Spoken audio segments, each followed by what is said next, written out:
Friday evening, everybody. Another night under the lights. It's high school football featuring the Pierre Governors as they take to the road. As they take on the Spearfish Spartans, we welcome you to Lyle Hare Stadium on the campus of Black Hill State University, where the Spartans will take on the Governors, a couple of teams that met each other twice last season, both in Pierre at Hollister Field, once in the regular season. The Governors at the time coming in off of a win over Sturgis. It was hard fought, but a 4-game losing streak before that. But they really took it to Spearfish, and suddenly things started clicking for the Governors on that particular night. Almost a mirror image this season of last year, a 3-3 record. The Governors go into a matchup with the Sturgis Scoopers at Hollister Field last week. Suddenly everything really started clicking. They dismantled the Scoopers 44-0. Meanwhile, the Spearfish Spartans getting a second victory in a row. They took on Douglas, beat them handily 56-6, but before that, a win over a pretty good Watertown team, 23-12. The Spartans are 5-2 on the season. The Governors, off of their win last week, 4-3. Brian Oakland with the play-by-play tonight. You can watch this one as well with the live video streaming from Live Ticket. Caleb Brozick is here also at Lyle Hare. And back in studio, it is Cashton Seaboy running the show with technical direction, along with Chuck Hansen in our River 92.7 studios. Hope you get a chance to watch this one, and we thank you for sticking with the delay. It seems like a recurring theme, delays. It's not a weather-related delay, but if you haven't heard, the Pierre Governor bus had a little trouble coming out here, and they had to delay this game an hour. So 7 o'clock Mountain Time kickoff, but 8 o'clock back in Pierre, and we invite you to stay up late for yet another Friday night under the lights here on River 92.7, your official voice of the Pierre Governors. Got plenty to talk about, and listen for your sponsors, the Pierre Sports Marketing sponsors during our pregame show. We'll keep thanking them for giving us Pierre Governor football throughout this evening and Governor sports throughout this high school season. As for those on the road making their way here or anywhere this weekend or getting into the holidays for any reason, the South Dakota Office of Highway Safety reminds us all to slow the drive, arrive alive, and buckle up too. You've got some place to be. Quick reminder there from the South Dakota Office of Highway Safety. Let's start with a 3-minute timeout. We get into our Bank West pregame show. It's Bank West for the best. We'll take a look around Class 11 AA a little bit later on, but I want to start with the keys to success. And we'll talk with both head coaches. Thomas Teason of the Spearfish Spartans later on. We begin with keys to success after a 3-minute break with Steve Steele, the head coach of the Pierre Governors, as we get into Pierre Governor football. Your official voice of the Govs, River 92.7 and drgnews.com. There when you need them the most. Bank West insurance agents Sam Kennecke and Angie Taylor are here to make your life easier. As an independent agency, we're able to customize an insurance plan to fit your individual needs. We work with dozens of companies to find you the best possible coverage and the best price. For your insurance needs, contact Sam or Angie at Bank West Insurance in Pierre. Bank West, convenient, connected, committed. Insurance products are not deposits, not FDIC insured, not insured by any federal agency, not guaranteed by any bank, and may go down in value. Fall sports are here, and Beck Motor Company is proud to cheer on our local athletes. Just like teamwork on the field or court, you can count on teamwork at our dealership. Whether you're driving a new Chevy Equinox, a tough Chevy Silverado, or keeping your current ride in top shape with our service department, Beck Motor Company is here for all your automotive needs. Good luck to all our hometown teams this season. From your friends at Beck Motor Company, we're making a great deal better. www.beckmotors.com, 605-224-5912. Dakota Storm Roofing is a locally owned roofing company in Pierre, specializing in both residential and commercial roofing services. They can handle your asphalt shingle, metal roofing, and flat roof needs. New construction, plus all types of roof repairs. They can handle the finishing touches, adding fascia, soffit, and gutters too. No job is too big or too small. For a free estimate, call Dakota Storm Roofing at 280-9794. Go to DakotaStormRoofing.com or find them on Facebook or Instagram. Superior Concrete is proud to sponsor the Governors this season and just as proud to offer the finest concrete solutions available for commercial and residential applications as well as foundation and flat work. The bottom line, if you need anything done with concrete, we can do it. Superior Concrete. Give us a call today for an estimate or more information. That's Superior Concrete. Find us on Facebook or call the office at 605-494-0102. That's 494-0102. Call today. Do you love watching high school sports but find yourself wanting to be more involved? LiveTicket.tv has the solution for you. They're looking for production managers to assist for this school year. Duties include the management of equipment as well as basic technological understanding. But don't stress, paid training will be provided. Part-time wages starting at $20 per hour. Call 833-605-LIVE, extension 2. That's 833-605-5483, extension 2. And punch your ticket to joining one of the fastest growing companies in South Dakota. Chances are you're overlooking a big energy thief in your home or commercial building. The Garage Doors. But Overhead Door Company of Pierre can help stop that energy waste with a full range of insulated, weather-tight garage doors. Their residential garage doors give you insulated performance at an uninsulated price. And their Thermocore insulated steel doors give commercial buildings the energy efficiency they demand today. Find out more. Call Overhead Door Company of Pierre at 1-800-649-9905 and put a stop to the garage door energy thief.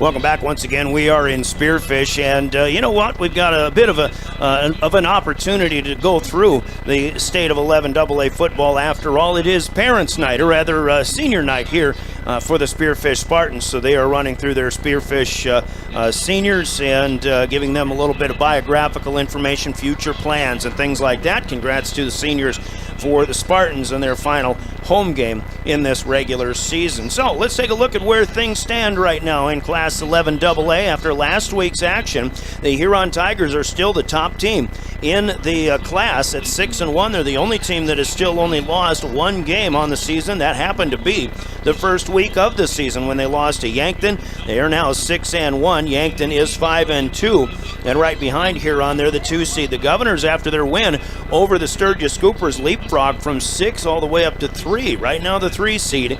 If the Sodak 16, or I should say the quarterfinals, let's say, were to happen tonight. T-Area at 5-2. Spearfish is 5-2. They are the 4 and 5 seed. So the Spartans right now a better record than Pierre, but a lower power point average.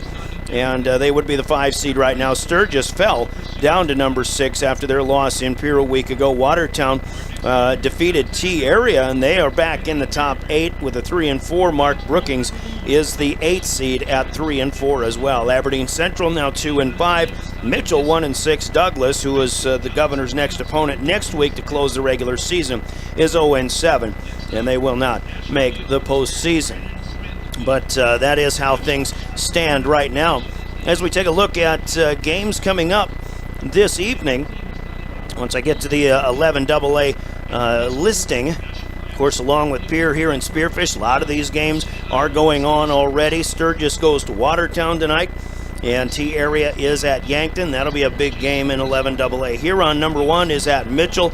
Douglas goes all the way to Brookings, and Aberdeen Central playing a AAA opponent tonight in Sioux Falls, Lincoln. So that's the 11 AA schedule, and we'll keep tabs on those scores throughout the night. There are other games going on as well, including Stanley County at Gettysburg on KGFX in Central South Dakota. And on KPLO, the Lyman Raiders hosting the number 1 Class 9A Wall Eagles. That's on 94.5 KPLO FM. Scores coming up throughout, but let's continue after another 3-minute break. Now we'll get into keys to success, starting with Steve Steele of the Pierre Governors. That's next in this Bank West pregame show. You're listening to Governor Football a little bit later than we expected, but you're listening to Governor Football on River 92.7 and drgnews.com. There when you need them the most. Bank West insurance agents Sam Kenneke and Angie Taylor are here to make your life easier. As an independent agency, we're able to customize an insurance plan to fit your individual needs. We work with dozens of companies to find you the best possible coverage and the best price. For your insurance needs, contact Sam or Angie at Bank West Insurance in Pierre. Bank West, convenient, connected, committed. Insurance products are not deposits, not FDIC insured, not insured by any federal agency, not guaranteed by any bank, and may go down in value.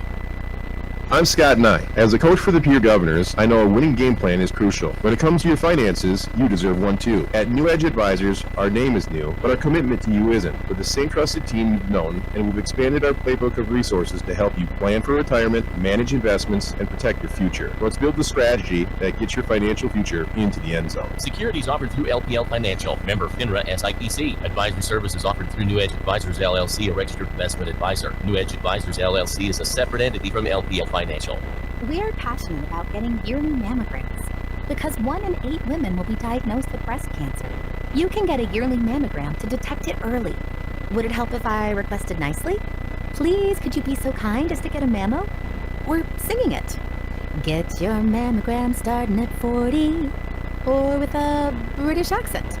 Schedule your mammo with an Avera Breast Center at avera.org/breast or call 888-422-1410. Capital City Ford Lincoln Toyota in Pierre is here for you. They make it easy when looking for a new vehicle, getting all available vehicle information so you can spend less time researching and more time enjoying your purchase. Shop their extensive inventory from home at CapitalCityFordToyota.com or stop into Capital City Ford Lincoln Toyota, 518 East Sioux Avenue in Pierre. Count on them for all your service needs with convenient scheduling and in-stock parts. Capital City Ford Lincoln Toyota in Pierre, 605-224-7378. Do you dream of a custom home built within your budget and done on time? Kruger Contracting can make that dream a reality. They're a trusted home builder since 2003, and they're going to be upfront and open about cost and transparent about where your money is going when it comes to your new home. Their skilled crew will manage construction of your new home from start to finish. They're located in Pierre and can build your home in Pierre, Fort Pierre, or the surrounding area. Call 605-222-2523. Visit KrugerContracting.com or find Kruger Contracting on Facebook. Century Business Products is a proud provider of the most reliable Kyocera copiers and printers to the Pierre School District, backed by 5-time nationally awarded Kyocera servicing team. Are you looking to control color cost? Looking to reduce printers? Are you looking for more efficient ways to scan documents? Or maybe you'd like to become more paperless? Look no further than your local Century Business Products. Call 800-529-1950 and see how they're powering business technology.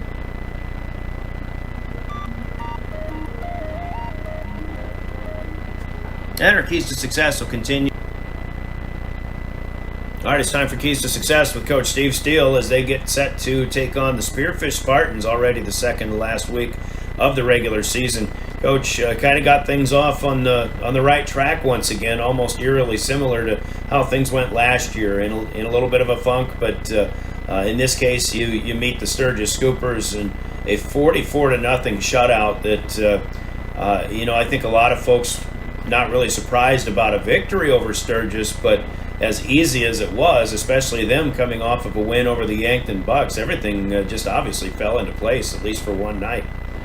Yeah, and I feel like it was great for our guys. I think you'd seen a lot of flatness of all this stuff happening. You just didn't see the consistency of it. And now that I think the guys are seeing, hey, if we can do this consistently, this is what we can do week in and week out. Hopefully that's leading towards that peak and, getting into Halloween time. So, we like where we're at. We're excited that we were able to put one whole game together. And we're just hoping it's the first of 6. Yeah, absolutely. When you got the defense pitching a shutout, and now the quarterback in the offensive situation, the running game, you're over 100 yards. The passing game, you're almost 250, or if not more. It's just good to see everything clicking. Can you keep that going as you take on a Spearfish team that certainly has the tools to cause many of the same problems that maybe Sturgis or any of these other teams in 11 AA parity can? Yeah, they're definitely presenting a little bit different of a challenge. I think Sturgis is a little bit more of a gritty, tough-nosed, kind of just a blue-collar team, and I think Spearfish has kind of got a lot more athleticism out on the edges. I think that they like to play in space. Sturgis like to play in a box a little bit more. So it'll be definitely a different challenge here tonight. And I said Spearfish has a lot of tremendous athletes. They offensively, they just want to let them get out and get in space and play, and defensively, they just want to let them rally to the football. So a little bit of a different style that we'll see here tonight. But hopefully our guys can go out and put together another complete effort. They always do seem to have. You talk about them being on the edges, and that just makes me think of their team speed offensively. It was your team speed defensively that kind of dictated the flow. Now you've got two teams that their offense and your defense, that I guess where team speed is clashing here. Who's going to win that battle? Yeah, that'll be the question. Can we contain their speed and keep it bottled up and rally to the football? And I think both teams tonight, have that opportunity to be quick strike and have the opportunity for explosive plays. And it's going to be a lot on the defenses to see who can limit those the best. They've certainly had some close calls with teams like Huron and others, and maybe they're 5-2 obviously, so they're passing tests. What are the biggest things now you're seeing out of what you've seen on film the last few weeks?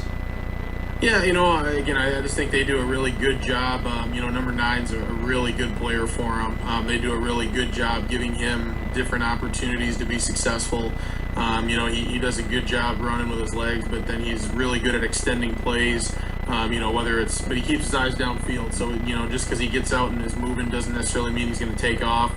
He certainly will, but he's got his eyes downfield in case you leave coverage. So he's a dangerous player. We've got to make sure that we limit him and keep him bottled up. And just defensively, they do a great job rallying to the football. They were successful at blitzing. They like to bring some pressure at times. But really, they really have good team speed all the way around. Have they had a good run pass balance, or are they leaning heavily one way? I don't know that I think they're decently balanced. I think they have the ability to go either way. But I think they, for the most part, in the games they've been very successful. They've been pretty balanced. Okay. Any other keys to success then against the Spartans? I just think the biggest part tonight for both teams will be explosive plays. The defense has got to make sure that they don't allow. I think both teams here have a great opportunity to go for explosives. And the team that's going to hit the most of it is probably going to win tonight. All right. Sounds like it's going to be a fun one. Looking forward to it, Coach. Thanks a lot. Yeah, thanks. Steve Steele, the Governor head coach, as we give you keys to success with the coach's comments, brought to you by Central Dakota Eye Care in Pierre. And we'll step aside here from Central Dakota Eye Care, and then we'll speak with Thomas Teason, the head coach of the Spearfish Spartans, as our keys to success continue. Back in 30, this is Governor Football. Did you know 16 million Americans suffer from dry eye? Hi, this is Dr. Nick Marso of Central Dakota Eye Care. Along with providing comprehensive eye exams evaluating vision and health of your eyes, we now offer IPL dry eye treatments. OptiLight IPL is a new, innovative light therapy treatment for dry eye and is FDA approved. Also available at our clinic are dry eye products and supplements. Call us today, 224-6128, for more information and to schedule an appointment. Central Dakota Eye Care, 640 East Sioux Avenue in Pierre. Better vision for a great life. And our keys to success will continue. We've got Tom Teason, the head coach of the Spearfish Spartans. Spearfish hosting the Governors tonight, Coach. You come in 5-2, good season running, couple of wins running, also a win over Douglas, but a good win over Watertown the week before. And it's just another year where things are running, all things considered, I would say, pretty good in your football room and on the field as well. We have a very good group of guys, very dedicated. They put in a lot of work this offseason. They had about 42 out of the 60 guys were 90%ers this summer, so they made it to 90% of lifting and team activities. So very committed and competitive and playing well as a team this year. Again, 5 wins so far. Just what's really working for you, and then what are the things that you still need areas of improvement on? We've been clicking really well as a team. Our team culture is very solid. We don't give up on games. We were down 22-0 at halftime. Came back, gave ourselves a chance to win that game. So this team never quits. That's a huge advantage for us. They're never out of a ball game. Some things we're working on still is limiting mistakes, limiting penalties, and cleaning up some of the mental errors that are getting in our way. All right. And then last week with Douglas, you get a 50-point victory. Did you give plenty of other people opportunities a chance to get in that game, or are you still trying to forge ahead and get the best possible positioning you can, I guess, in the postseason? Yeah, we were able to get a lot of guys some time, some younger guys. Our backups are really good quality guys that have given a lot of effort on scout team and JV games and done really well there. And so we were able to get them in the game and have some success Friday night as well. All right. Now you got the Pierre Governors, and I know they were a bit of a thorn in your side last year. Maybe this is a game you've had circled for a while, but what are you looking forward to in this matchup here this week? I think it's going to be a fun game. Win or lose, it's going to be a competitive game, and those are always fun. That's what football's supposed to be, is, a back and forth battle, kind of chess match. Who can end up with the last possession, the last big play, etc. So it's going to be a fun game, win or lose, and looking forward to some very competitive, fun football. Yeah, we've been talking with coaches all season long, too, in 11AA about parity. And, here we go again. And it seems like a situation where anybody can beat anybody, especially, I thought I talked with Coach Koletsky about this last week. The teams that have been the home teams have had the upper hand for the most part. And hopefully that, I'm sure you're hoping that works in your advantage here in this game. Yeah, it is a crazy year as far as 11AA. Anybody can beat anybody at any time. Everybody's probably, really fighting to just make the playoffs, because if you make the playoffs, there's always a chance, of going in and making things happen. There's only 2 wins, and then you're in the dome. So, very interesting year. I think it's going to come down to who can stay healthiest all year at the end of the year here down the stretch, and who can limit mistakes on these last couple Friday nights. Yeah, especially when you got a team like right now Aberdeen that's capable of beating a lot of teams, sitting at number 9, and they might not even make the field. But what are the biggest challenges now that you'll face from what you're seeing from Pierre, this year's version of that Pierre team? Well, Pierre is always well coached. They're not going to make mistakes. They're not going to beat themselves. They tackle well. They run hard.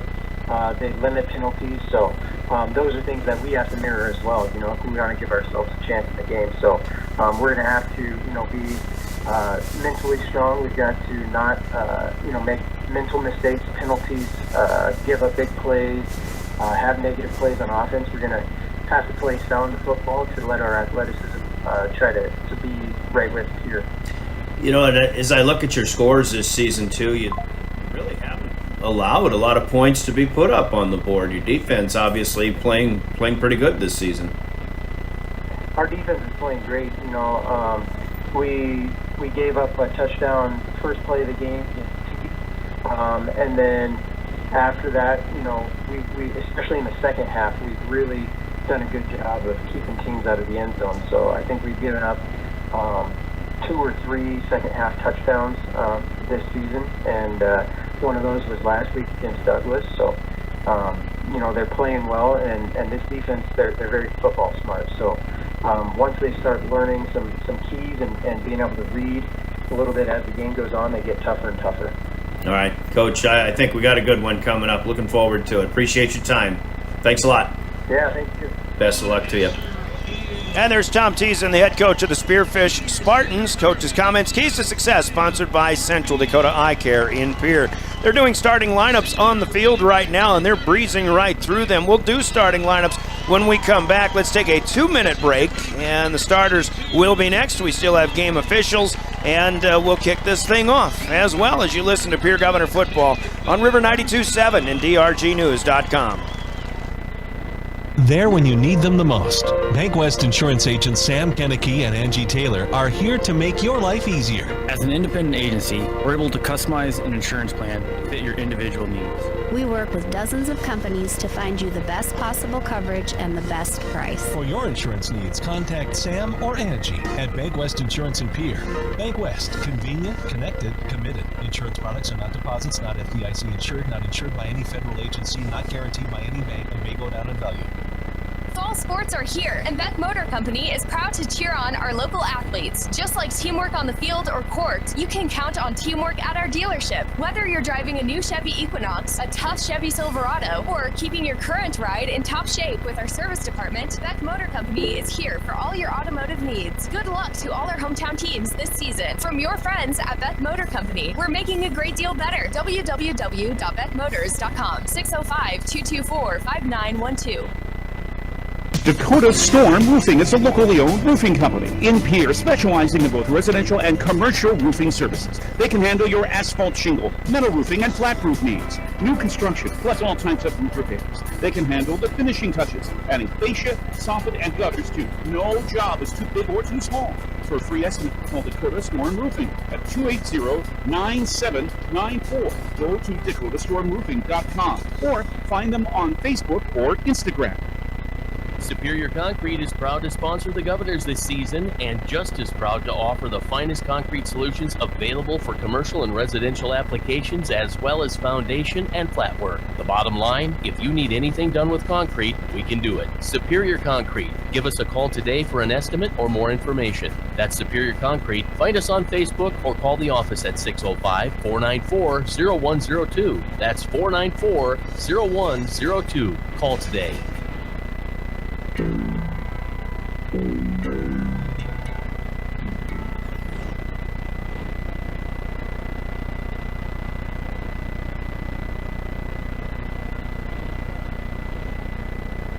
Do you love watching high school sports but find yourself wanting to be more involved? LiveTicket.tv has the solution for you. They're looking for production managers to assist for this school year. Duties include the management of equipment as well as basic technological understanding. But don't stress, paid training will be provided. Part-time wages starting at $20 per hour. Call 833-605-LIVE, extension 2. That's 833-605-5483, extension 2. And punch your ticket to joining one of the fastest growing companies in South Dakota. Welcome back to Spearfish as they just finished our national anthem, and we give you the starting lineups coming up here. You're listening to Pierre Governor Football and your official voice of the Governors, River 92.7. I'm Brian Oakland along with Caleb Brozick on camera duty. You can watch this game at drgnews.com, River 92.7 page, and also on your DRG News smartphone app. Let's meet the Spearfish Spartans and their starters. On offense, the quarterback is Thomas Hughes, and Hughes is he's a 170-pound junior, pretty good athlete. Coach Steele really high on him. Two running backs, Lathan Lucas and Mick Bosch. The wide receivers are Carson Sire, who played great in Pierre a year ago. Also, Cade Vavruska, very good athlete. Jack Coet is the third wideout, and the offensive line has Zaya Torpy in the middle, along with Easton Walters and Connor Albu on the guard spots. Asher Peel and Sam Marcus, they ask them to do a lot of things, and they are the tackles on the offensive line for the Spearfish Spartans. On the defensive side, it is Peel in the middle with Skylar Bryant and Easton Walters at the defensive ends or defensive tackles. The linebackers include Sam Marcus, also Brock Lewis, Lathan Lucas, and Jack Coet. And the defensive backs are Carson Sire, Cade Vavruska, Thomas Hughes, and Graham Hughes. Several guys going both ways for the Spearfish Spartans and their head coach, Thomas Teason. For the Pierre Governors, they'll go this way. I should say the starting lineups brought to you by Envirotech. Let's hear from them, and we'll give you the Governor starters after this. This is Governor Football. Envirotech makes life a little bit simpler. No matter what the circumstances, no matter what is handed to you, Envirotech has you covered. One call is all it takes to have easy setup, easy pickup, and easy payment. Call Envirotech at 224-4804 or use their website to pay your bill online at envirotechwaste.com. Use the mobile app Waste Connect. Check their website or receive a robocall for collection schedule due to weather or holidays. Envirotech has you covered. The Envirotech starting lineups for the Pierre Governors with Caleb Lounsbury, the senior quarterback. The running back is Carter Merrill, a 185-pound senior with Lincoln Dilgis, Carter Shufflebind, and Jaron Deal, the wideouts. On the offensive line, Bryson Wallman is the center with Max Schmitz, Max Bogenhagen at the guard spots, and Colton Cass and Tucker Ott. The tackles, of course, Cooper Terwilliger, the tight end, with Bogenhagen in one defensive tackle spot along with Max Schmitz. It's Devin Binger, this 240-pound junior, who starts in place of the injured Lathan Rounds this evening. The linebackers will be Lincoln Schoenhardt, Hudson Schaefer on the outside, Sam Larson and Will Eilers in the middle. Cornerbacks are Logan Whitty and Aiden Beam, with Sutton Sonnenschein and Porter Hunsley roaming the field as free safeties, or as the two safeties as well for the Pierre Governors and head coach Steve Steele. Those are your starting lineups, brought to you by Envirotech in Pierre. We're going to run a little bit short. We still got a minute on the pregame clock, but they're ready to kick off. Our game officials are the law on the court, sponsored by the South Dakota Attorney General's Office Consumer Protection Division. And tonight's officials are Todd Hullum, Eddie Bissonette, Rich Vogelai, Alex Heyman, and John Latham. Folks that we thank for doing a thankless job, as always, and we thank those guys for being tonight's law on the court. Todd Hullum, Eddie Bissonette, Rich Vogelai, Alex Heyman, and our old friend John Latham. The law on the court, we'll hear from the South Dakota Attorney General's office a little bit later on. Sam Marcus, big offensive lineman, kicks a line drive, and Jaron Deal down to our left lets it bounce. It comes back in Pierre's favor, and then it'll trickle just out of bounds. That's a good decision by Jaron Deal to let that one go. It was a pretty good kick otherwise for Sam Marcus, but the Governors, unless they ask Spearfish to re-kick, which they may very well be doing, so nothing doing yet. The opening kick is brought to you by Comtech Communication, Electronic, Sales, and Service. They're on the lower truck bypass in Pierre. We'll hear from them a little bit later on. And as Spearfish comes out to try to reset for a re-kick, we remind you to listen for our right on the money highlight plays throughout our game broadcast. Those are brought to you by Rounds Financial Services in Pierre, where your money works for you. Rounds Financial Services, Mosaic Wealth member, SIPC. Highlight plays throughout. Hopefully the Governors, who provided a lot of those a week ago, will provide some more here as they take on the Spearfish Spartans. Once again, welcome to Lyle Hare Stadium at Black Hills State University. Our Comtech opening kick, take two, coming up. As Spearfish in home maroon with white numbers, white pants. They've got some pink trim for breast cancer awareness here in the month of October. It's another squibber, and this one is going to roll out of bounds at the 15-yard line of the Governors as well. Well, they made him re-kick once. I wouldn't doubt they make him re-kick once again. A lot of times you see soccer-style kickers. Spearfish actually has had Sam Marcus kicking both last year and this year, but he has hooked a pair of them. They started at the 40, moved them back to the 35, and they may move them back again. Still no time running off the clock. Once again, starting lineups from Envirotech. We've heard from them, our game officials from the South Dakota Attorney General's Office Consumer Protection Division. And the Governors, it looks like, are deciding, let's just play some football. So they'll take the football at the 40-yard line.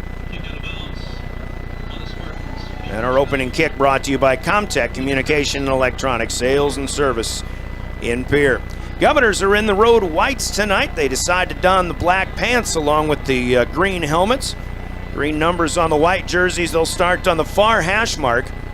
And Caleb Lounsbury, who had just a tremendous game a week ago in the 44-0 win over the Sturgis Scoopers, comes out here through 3 touchdown passes. The Governors ran for 2. Actually, he threw 4 touchdown passes. Govs ran for 2 as well in a 44-0 victory. Lounsbury wants to start in the air. Pump fake. Here comes a Spearfish defender, and as he looks for Carter Shufflebein on the far side, Sam Marcus, who is a talented defensive lineman, gets out there, and he'll knock that pass down on the far side. So the Governors start with an incompletion here on their opening possession of the night.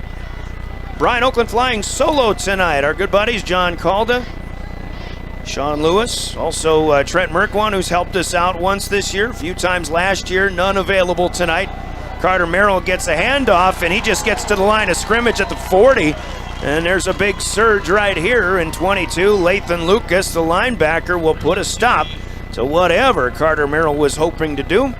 And the Governors have gone nowhere on 2 plays. It's probably a good thing, by the way, we don't have a color guy in here tonight, because we are in a very cramped quarters. We've got Caleb's camera on one side, and I'm looking out the window, so we'll just keep it a solo mission as far as the call of this one throughout the night. 3rd and 10. It's for the Governors, moving left to right, and a great night for football. Rolling out to the right. Lounsbury's looking. He'll throw underneath on a short route, coming back to it, and it's Shufflebein, but right there with him is Graham Hughes.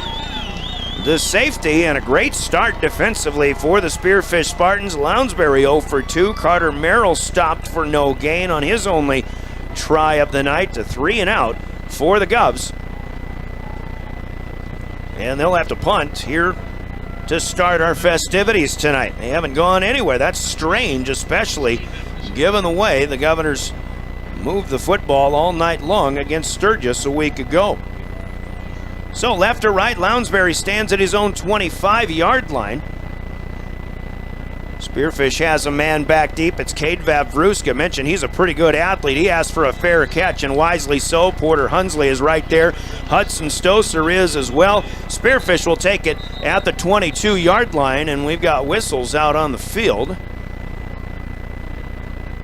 There is a flag. There's actually a flag that's resting back at the 29-yard line, which might have been about the point of where Caleb Lounsbury kicked it. I didn't see if he was contacted in any way. And I didn't see the signal either, but the far side official is asking Coach Steve Steele what he would like to do. It seems like it will stay with the Spartans, but they're going to lose yardage. Once again, Vavruska, fair catch at the 22-yard line, which would make that a 38-yard punt for Caleb Lounsbury. They're saying running into the kicker, not roughing. That's a 5-yard penalty for Spearfish. Coach Steele says, no, we're fine with where it's at. Let's just mark it 5 yards back, and it'll be Spearfish football from their own 17-yard line. 11:03 to go. The Govs on a 3 and out on their first offensive possession. Now it's Thomas Hughes trying to make plays off of the quarterback spot as he will carry to the left side, near side. He'll get across the 15-yard line, but Sam Larson and Will Eilers and company will stop him for no gain. So Spearfish gets nothing on their first opportunity of the night, their first attempt. Hughes will play out of the shotgun. He's got Mick Bosch with him in the backfield as Lathan Lucas, maybe the featured back, goes out to a slot near side right. It is Hughes looking to throw, and another underneath route. Vavruska bobbles it, catches it, but Hudson Schaefer will spin him out of bounds. They'll give him forward progress to the 19-yard line. That's only a gain of 2. And so far, you might say just a bit of a feeling out process for both teams.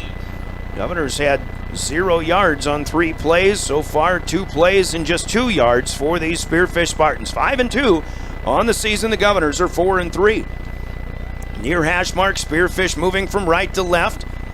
They're going on the, nope, it's a run pass option, and Vavruska has it. The Governors over pursued. Vavruska to the 50, to the 40, 35, and then run out of bounds by Porter Hunsley, who had the speed advantage, but a big play here for the Scoopers. It was 3rd and 8, and it looked like they were going to hand off, much to my surprise, but Hughes held the RPO as long as he could. He had Vavruska coming across, but the Governor defender who was on Vavruska over pursued a little bit, and Cade Vavruska ran right on past him, up the near sideline into Pierre territory, run out of bounds at the Governor 31-yard line. A big play here. 31 to the 50. That's a 50-yard gain for Thomas Hughes to Cade Vavruska, who has 2 catches so far. Hughes looking for more. This will be a screen. Dumped off, but Lathan Lucas drops the football. Coming out of the backfield, he certainly had running room. Spartans had that one set up nicely.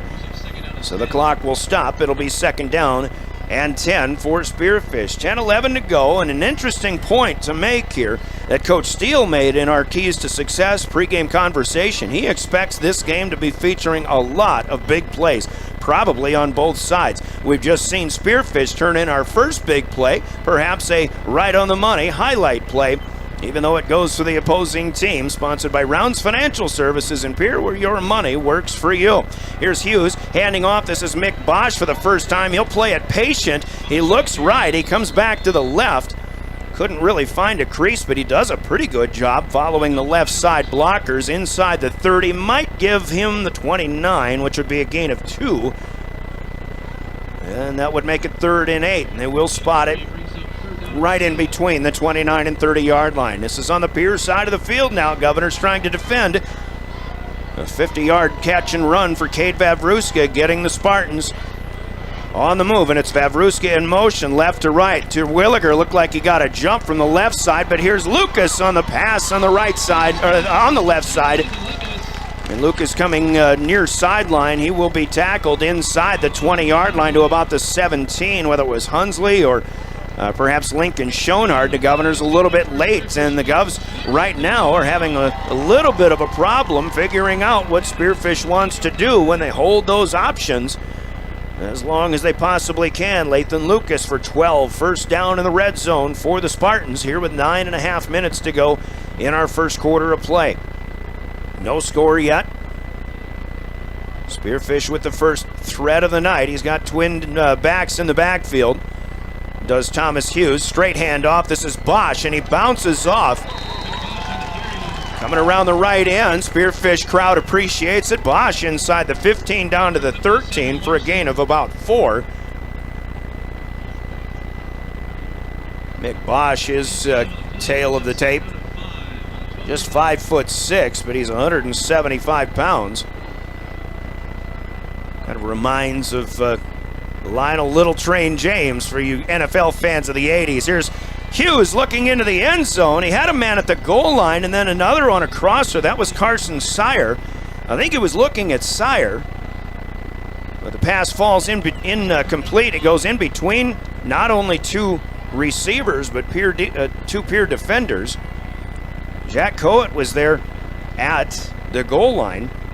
And the Governors may be fortunate that this one falls incomplete. So far, 3 for 5 for Thomas Hughes. Saw his ability last year in 2 games at Hollister Field. Quarterback's keeping it here, bounces it out. It's 10 to the 5, looking for the pylon. It's a race, and they say touchdown. He got the pylon down just as Logan Whitty was forcing him out of bounds. And I don't see Thomas Hughes out there. That might have been Coet. Jack Coet, who is a backup quarterback. We'll give him the rushing effort, and that's a 13-yard touchdown for Spearfish. He came to the near side. Here is Marcus for the PAT. He kicks it up, line drive, but it is up and good. And it is Spearfish on senior night striking first with a 7-0 lead. An 8-play scoring drive after the Governors went 3 and out. 8:46 to go, quarter number 1. Late start, but Spearfish off and running with a 7-0 lead. We're back in 30 seconds. Spearfish kicks when we return with more Governor football. Problem? Got bats, ants, termites? Family owned and operated, Olson's Pest Technicians have had over 50 years experience taking care of pest problems in places across South Dakota, Nebraska, and Iowa. Utilizing brilliant methods such as Centricon bait stations for termites and Vicane treatment for bed bugs. There's no pest too tough for Olson's Pest Technicians. If you have pest problems, call 800-KILL-BUGS. Welcome back to the Owyhee Federal Credit Union Press Box. Owyhee Federal Credit Union, where they treat you like you own the place, because you do. For the Spearfish Spartans offensively, they take a pure punt, set up at their own 17-yard line. They get a big 50-yard catch and run for Cade Vavruska in the middle of the drive.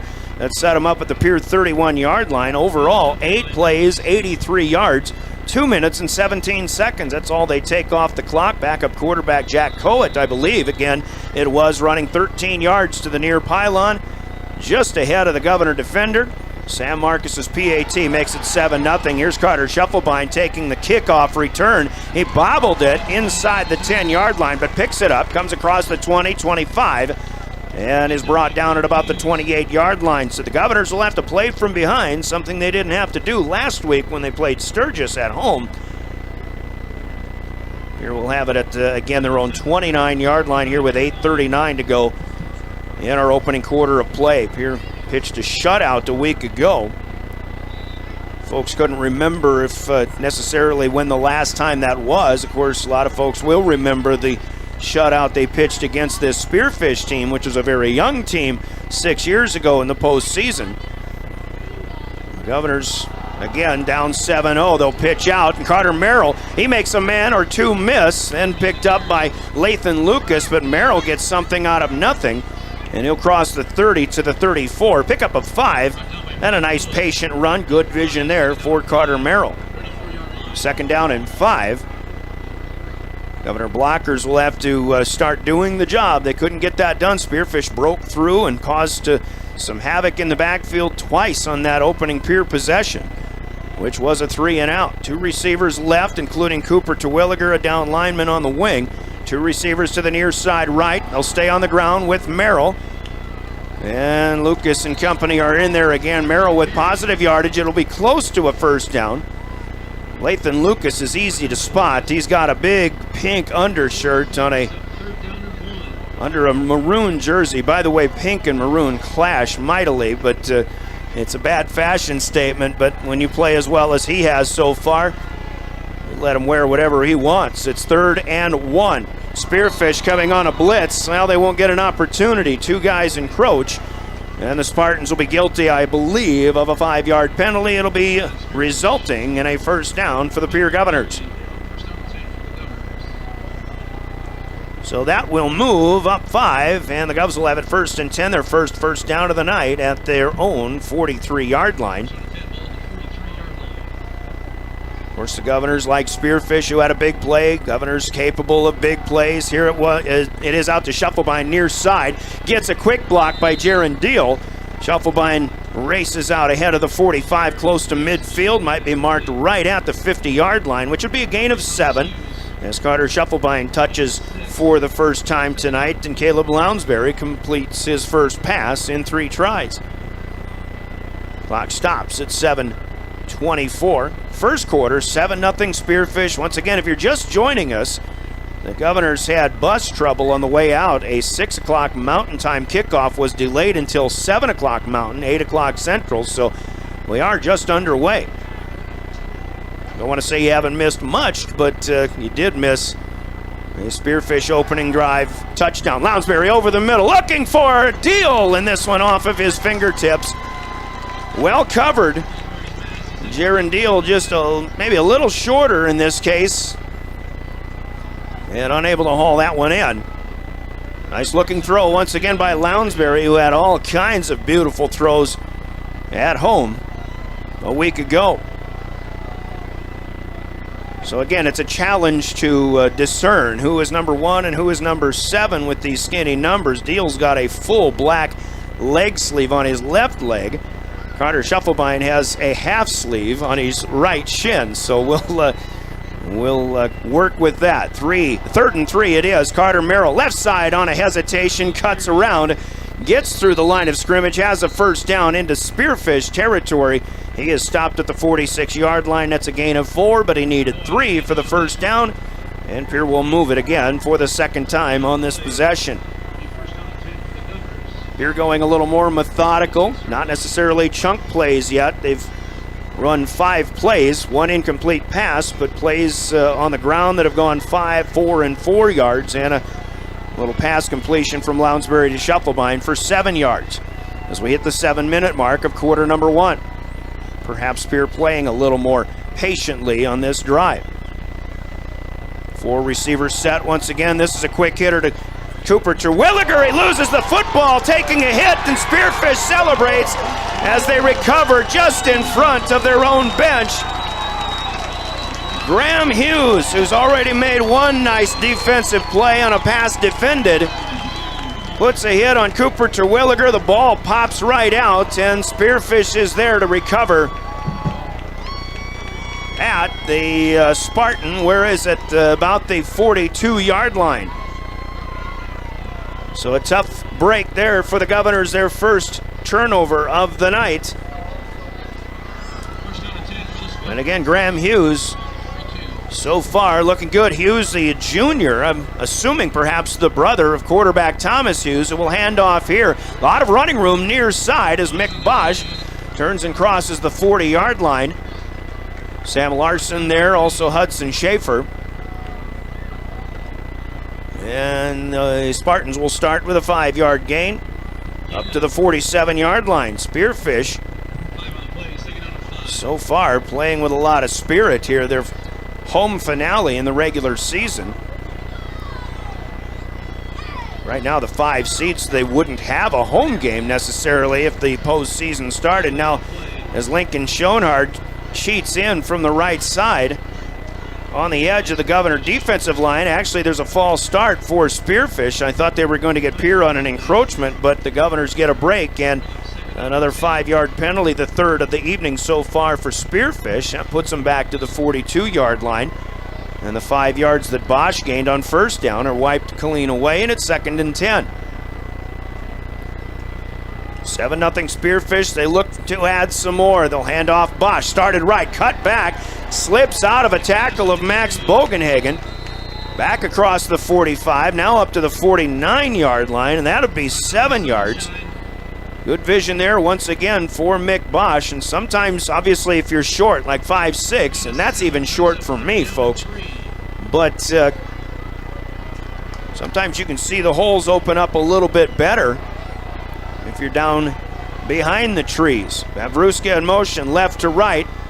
3rd and 3. Hughes looking out to Cade Vavruska. He's got it ahead of Sutton Sonnenschein. Slips a tackle, slips another at the 35. Now taken down at the 30. Falling forward to the 29-yard line. Sam Larson finally catching up and finishing him off, but the Governors having some issues tackling Spearfish ball carriers tonight.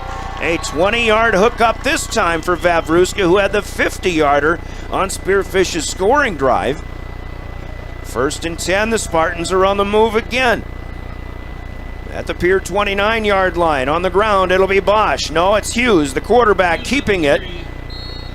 And he'll sweep around the right side. Not much running room, but they will give him a couple inside the 30, close to the 27, perhaps the 28.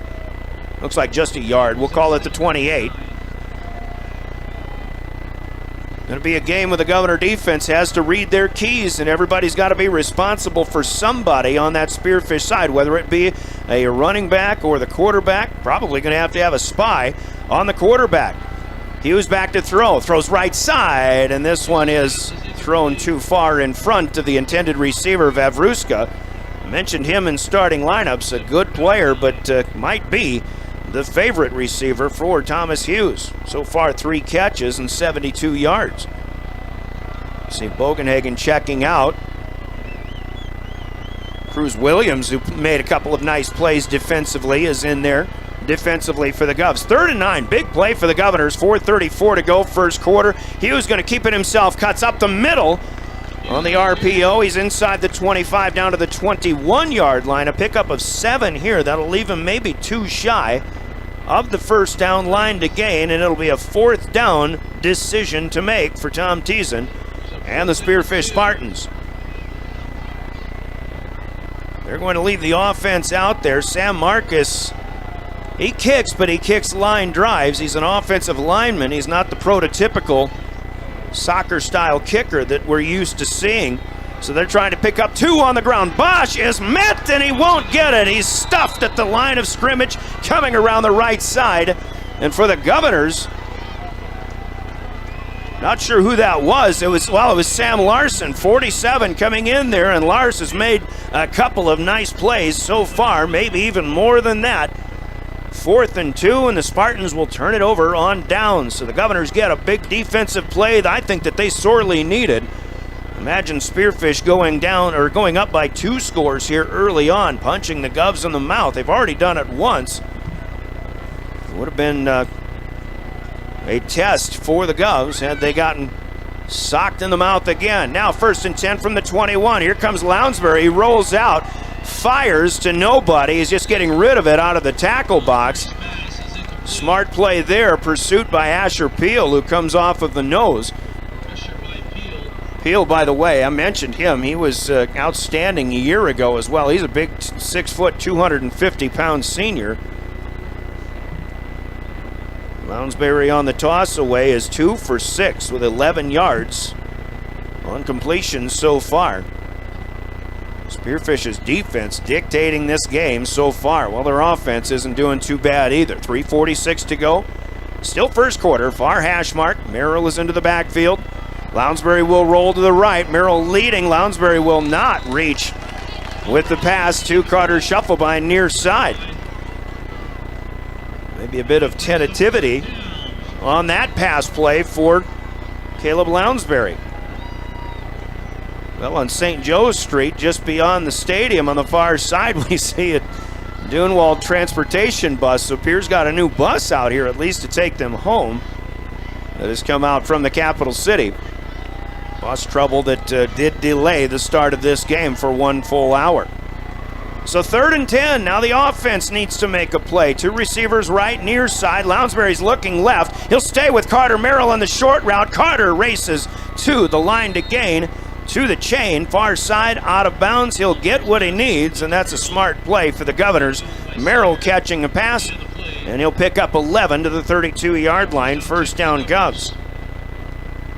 Lounsbury stayed calm on that one, certainly didn't rush it. Merrill was left wide open, unattended, coming out of the backfield. So, fresh set of downs for the Govs. Still on the far hash. Turf field, of course, on the campus of Black Hills State University.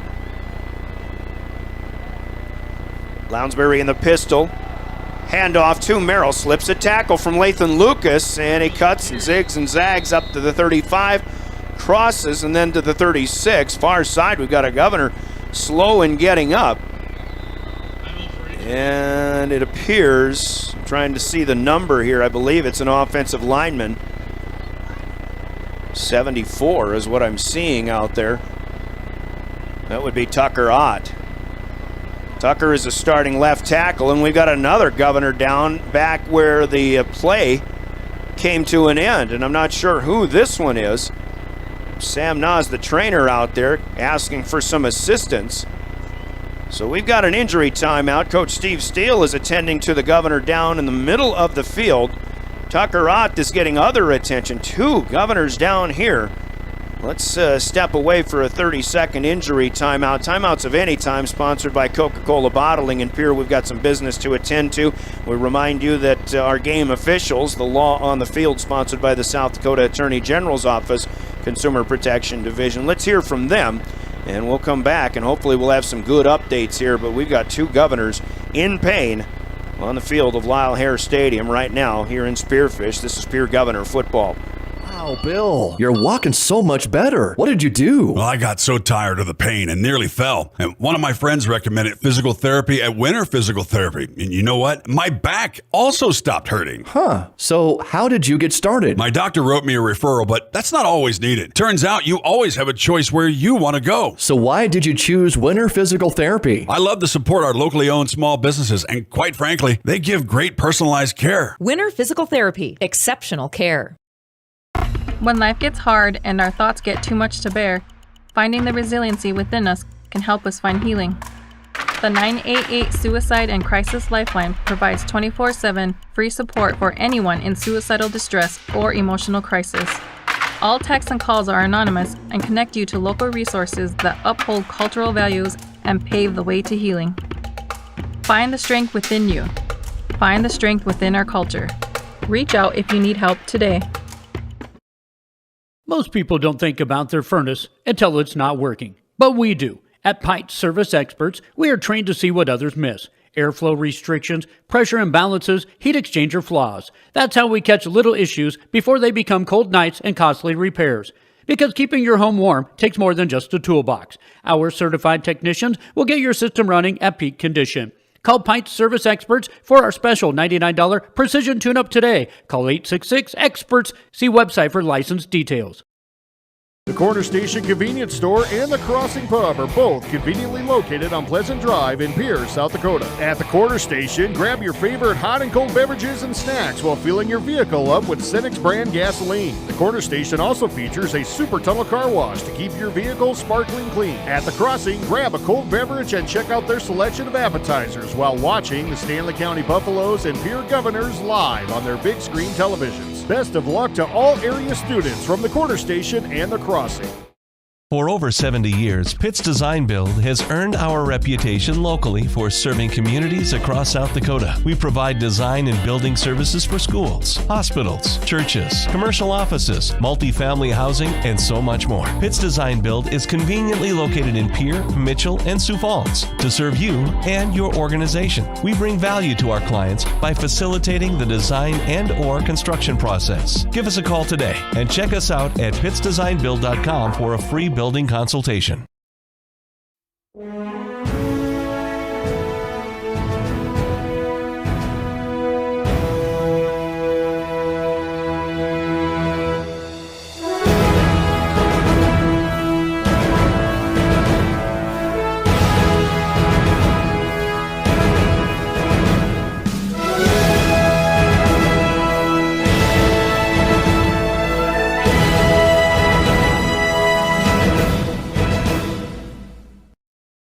DRG Media Group Sports is the official voice of the Pierre Governors. Our hash mark over the middle and wide open at the 30-yard line. Carter shuffle by and touchdown. Here's Olsen, plenty of time, 3 seconds, gets to shoot, and it's good for 3. From football, volleyball, and soccer to basketball, wrestling, and softball, follow the Pierre Governors on the official voice of the Govs, River 92.7, and also on the River 92.7 page of the DRG News smartphone app and drgnews.com. Welcome to Bowie Foods. Welcome back to the Owyhee Federal Credit Union Press Box. Owyhee Federal Credit Union, where they treat you like you own the place, because you do. See Max Schmitz out there. Governor's starting lineman would also include Max Bogenhagen or Colton Cass. And again, we can only speculate right now. Certainly don't want to go into any guessing games as to what this injury is, but it certainly appeared to be a leg injury of some kind. So we will see who comes out once the cart will leave from the area of the 35-yard line on the Pierce side of the field to our left. The play resulted in a 3-yard gain by Carter Merrill. His 5th carry of the night, only netting 16 yards, but there goes the Governor lineman off the field. Well, fortunately, we haven't seen too many injuries this year. You certainly don't want to see any at all, but it is the Governors who will have to fight back off of this unfortunate turn of events. Colton Cass is still out there, and once again, Bryson Wallman, I've seen him on the field. It is Carter Merrill. According to some help, Kea Ducheneau has checked in, so Carter Merrill is the injured Governor. Here's Ducheneau, pump fake, and now the Governors want to go long for Lincoln Dilgis as we get back to the action. And that one overthrown by 5 yards or so. I don't have color guys here tonight, but I do have color guys who are helping me out as best they can by watching, and we certainly appreciate. So the Governors have had back-to-back, I believe, 100-yard plus efforts for Carter Merrill. But he will have to be spelled by Kea Ducheneau, who did start the first 3 games of the season for the Govs. 3rd and 7 now. Pierre has it at their own 35-yard line. Lounsbury hesitates. Now he looks, and it's picked off to the near side. Vavruska at the 50-yard line. He will run out of bounds inside the 25. Run out of bounds from there by Spencer Olivier, the 200-pound defensive end. So another big play, not only by the Spearfish Spartans, but by Cade Vavruska, who is a big playmaker. He makes his first big one on defense. Lounsbury just a little too hesitant to throw the football initially. By the time he pulled the trigger, it was an easy pickoff by Vavruska.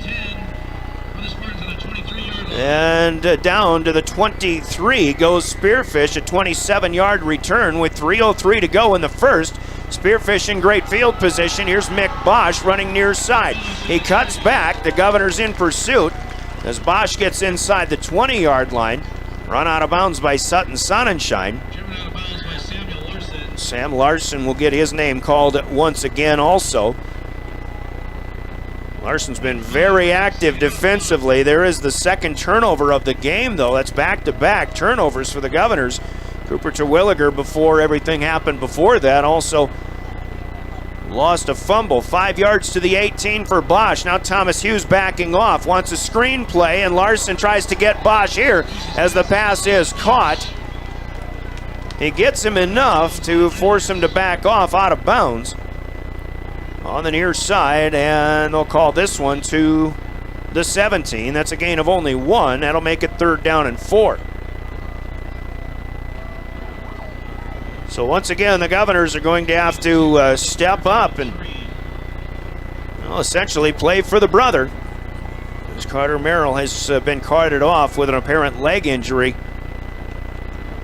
And an interception with a nice return that gave Spearfish the ball, now deep into Pierre territory. They're in the red zone, they are. Spearfish at the 17-yard line. And Tom Teason's going to take a timeout on this 3rd and 3. Long 3 at that. Play coming up. 2:48 to go. We'll take a timeout as well. Let's pause for 30 seconds. Timeouts in our broadcast brought to you by Coca-Cola Bottling in Pierre. Grab a Coke and see if the Governors can make another defensive stand. You're listening to Pierre Governor Football. Plaza. My great-grandfather, Gus Bowie, opened the first store in 1905. I'm R.F. Bowie, the president of Bowie Foods. We aren't your typical store. You'll find everything you need for your family. You'll save money, and I promise you're going to enjoy your grocery shopping experience. We carry a lot of locally produced products and some things you just aren't going to find anywhere else. South Dakota-owned, family-owned Bowie Foods. Welcome back to the Owyhee Federal Credit Union Press Box. Owyhee Federal Credit Union, where they treat you like you own the place, because you do. First half of play, they lead 7-0. They were stopped on a 4th and 2 at the 21-yard line on their second possession of the night after scoring on their first. Here on 3rd and 3, we'll have a flag thrown from the far side of the field as Bosch tries to run around the right side. He gets to the 15, but we'll see what the call will be here. And certainly if it's a holding penalty, which it apparently is, the Governors would love to have a little bit more of a cushion here, and they'll mark the Spartans back 10 yards. That negates a 2-yard gain. Spearfish is penalized for the 4th time tonight, 5th time actually, if you count the opening kickoff that was kicked out of bounds. So now, 3rd and 3 becomes 3rd and 13. The down marker actually turned to 4th down. There they've got it back. Over to our right side, a ambulance has shown up. Carter Merrill, who was carted off the field, will take a trip to the hospital. Here's a tipped pass. And it might have been Hudson Schaefer. Cooper Terwilliger is there as well. Probably Terwilliger getting a paw up in the air and making a big stop here on a pass attempt by Thomas Hughes. Governors with good pressure there. It looked like just a little dump off by Hughes. Maybe looking for Lucas out of the backfield. Spearfish now at the 27-yard line will go for it. 4th down and 13. Lucas in motion, shifts from left wing to right. Hughes is going to roll to the right. He throws, timing pattern against Porter Hunsley. Oh my goodness, a one-handed catch by Cade Vavruska. He does it again, the 185-pound junior Vavruska. Hughes couldn't have played that pass any better, in my opinion, but Vavruska goes low to the ground. He just sticks one hand out, the ball lands right in it. Cade Vavruska pulls it to his body, and on 4th and 13, that, my friends, is a 27-yard touchdown pass from Thomas Hughes to Cade Vavruska. Vavruska just making play after play after play. He started this drive with an interception, returned it to the 23-yard line. He finishes with a 27-yard gem of a catch. Sam Marcus puts it through, dare I say, a right on the money highlight play from Rounds Financial Services, where your money works for you. Rounds Financial Services in Pierre. Cade Vavruska again does it for the Spartans. 14-0. Spearfish surprising with 2.5 to go. First quarter, a lot of time left. We're back after a 30-second step aside. And the Spartans kick when we return with more Pierre Governor football. Briggs Trucking and Construction in Fort Pierre provides quality freight transportation services, cargo hauling, excavation, and demolition services. They also specialize in dirt and gravel work for everything from commercial work to new construction. Briggs Trucking and Construction will haul everything from light poles to farm and agricultural supplies. The bigger the job or the bigger the load, the better, as that is where their expertise really shines. Contact Briggs Trucking and Construction at 605-280-2848 or email them at cbriggs25@pi.midco.net to visit about your next project. Graham Tire Welcome back to the Owyhee Federal Credit Union Press Box. Owyhee Federal Credit Union, where they treat you like you own the place, because you do. 3-yard line. Couple plays later, a holding penalty marked Spearfish back to the 27, but on 4th and 13, Thomas Hughes, well, he threw the pass nice enough, but it was Vavruska on the opposite end that makes the one-handed beauty of a catch for 27 yards and a touchdown. Porter Hunsley snake bitten on that particular play. 14-0, Sparty kicks. Sam Marcus with a big one that is taken beyond the goal line by Jaron Deal, and that will be a touchback. So Pierre will have it, 1st and 10 at the 20-yard line. And if again, it's still first quarter, folks. 2 minutes, 30 seconds to play. Governors have all kinds of time, and they have been down before. You recall a few weeks ago in Yankton, a 21-0 deficit. But you don't want to dig yourself too big of a hole, and that was the case that particular night. Pierre came all the way back and tied it, but then Yankton won it in the final seconds, 35-28. Pierre's got a hole to climb out of here. Empty backfield. Lounsbury going to do some throwing right now. He's got Scheffelbein in the middle of the field. Diving attempt at the 43-yard line, but that one falls incomplete. Carson Sire on the other side covering Graham Hughes rather, covering Scheffelbein. And again, oddly enough, last week Lounsbury was planting everything where it needed to be. He has had his struggles so far here tonight, just 3 completions and 11 tries unofficially. 2nd and 10, throws out far side, and the receiver catches, but will fall down at the 25-yard line. That's a positive gain for Jaron Deal, but only about 5. Lounsbury had to throw that one a long way to complete that pass from the middle of the field. Play is ruled out of bounds as well. Nope, actually the clock is still running. Hudson Stoser in as a 3rd receiver who will join a couple of others to the near side. Trips right, 2 receivers left. I see Dilgis in the slot. Deal, the wide one on the far side of the field. Watch Scheffelbein here on the near side.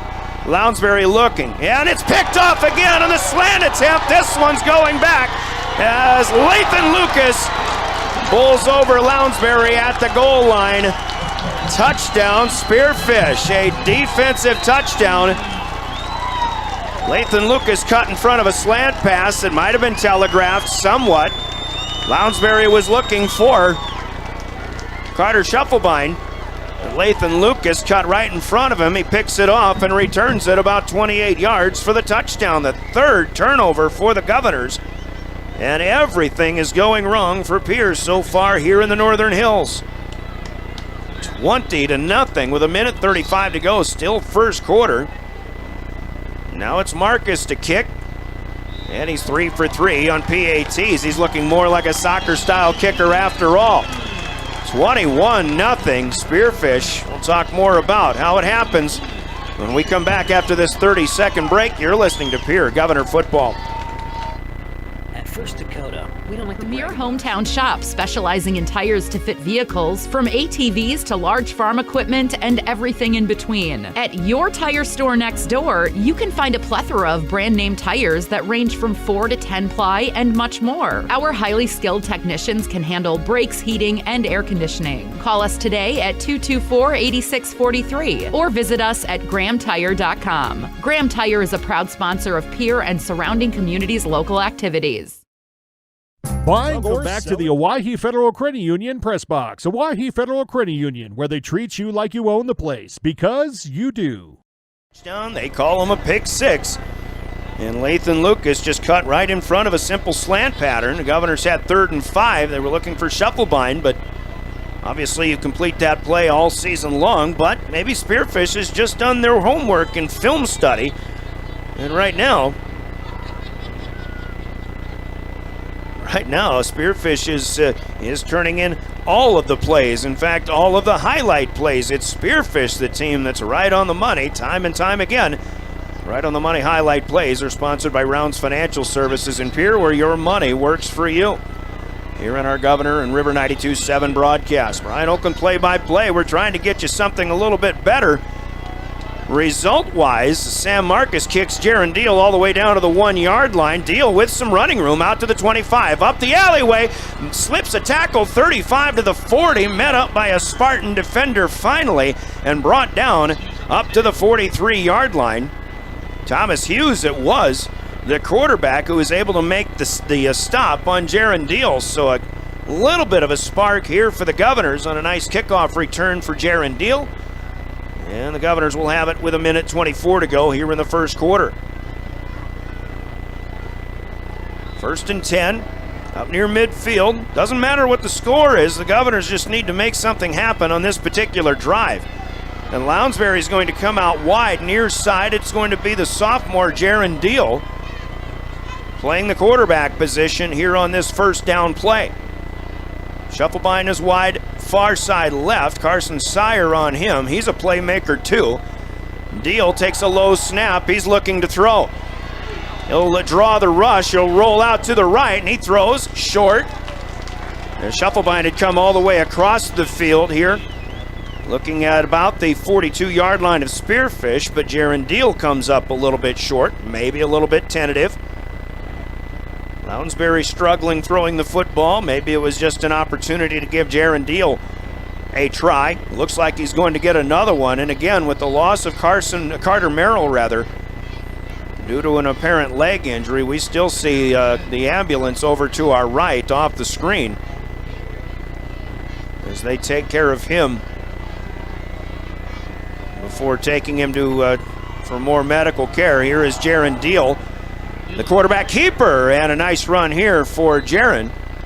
He'll get to the 50-yard line. Lathan Lucas runs him down and brings him down at the Spearfish side of the 50. They'll call it the 49. That'll be a pickup of 7. That's Deal's first keeper of the night. In fact, they'll give him 8 to the 48, and it is 3rd down and 2. Final minute of the first quarter. It's been all Spearfish so far, 21-0. Here's Deal again. He'll run right side this time, and he'll run over Jack Coet, but good enough for a first down inside the Spearfish 45 to the 44. First down Governors, 4 for Jaron Deal. 12 on those last 2 running plays, and this is what you get from Jaron Deal at the quarterback position. It's more of a running threat than what you have with Caleb Lounsbury. Lounsbury will shift as a receiver out to the far side left. He joins Hudson Stoser. Now Shufflebind is wide to the right, near side. Deal looking that way. Shufflebind takes a short one. He makes a nice move at the 40 to the 35, and Samuel Marcus will run him out of bounds at the 32. As obviously the Governors want to get the ball in Shufflebind's hands. He's capable of making big plays. We expected a lot of big plays tonight, but all of them so far have been turned in by the home team. Shufflebind's second catch, he'll get 11. Deal's first completion. And Jaron Deal's going to continue to play the quarterback position while Caleb Lounsbury runs routes. This will probably be the final play of the first quarter. 11 seconds to go from the near hash. Up the alley, Deal makes another nice move. Run down from behind by big 75 Easton Walters. Deal has a positive gain, but we've got another Governor down on the field. And this, I believe, might be Kea Duchino. And again, I can't see the number offhand. This is, well, it's going to be the final play, but as trainer Sam Nas has unfortunately had a busy night so far.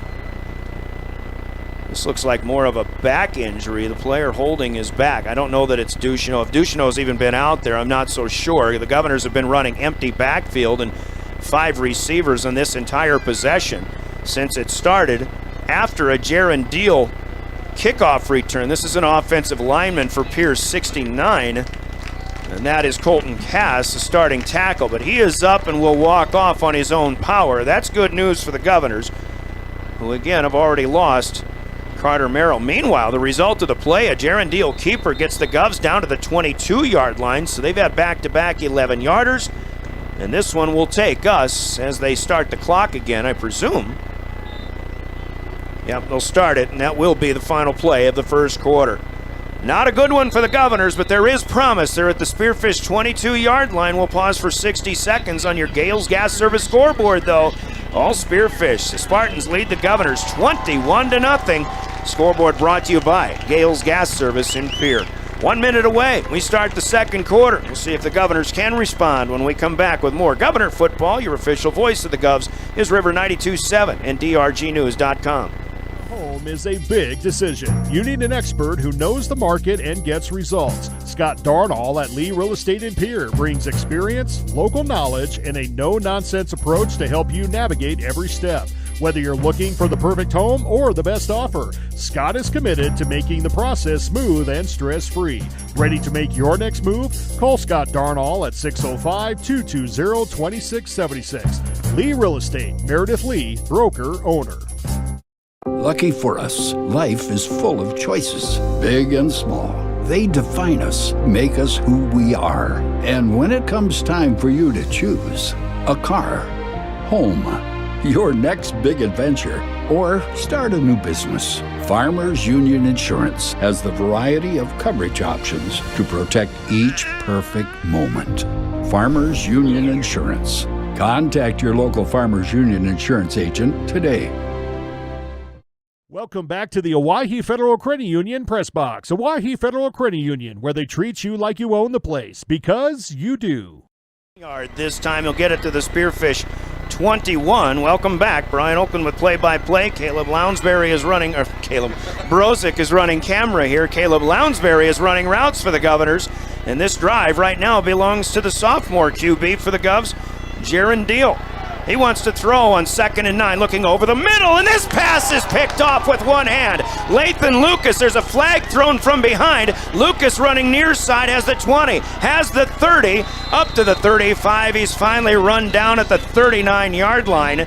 There's a flag in the pass pattern, though, back inside the 10-yard line. We'll see if there was contact, perhaps by the defense. The Governors can only hope it's defensive pass interference. This is going to be a big break for the Govs. So the play starts at the 21. They'll move it. Instead of a 15-yard penalty, it's going to go half the distance. This will negate an interception. And even Lathan Lucas can catch him with one hand, just as Cade Vavruska did with a touchdown that made it 14-0 earlier. Lucas, who caught this one, had the pick 6 from 28 yards out to make it 21-0 a moment ago.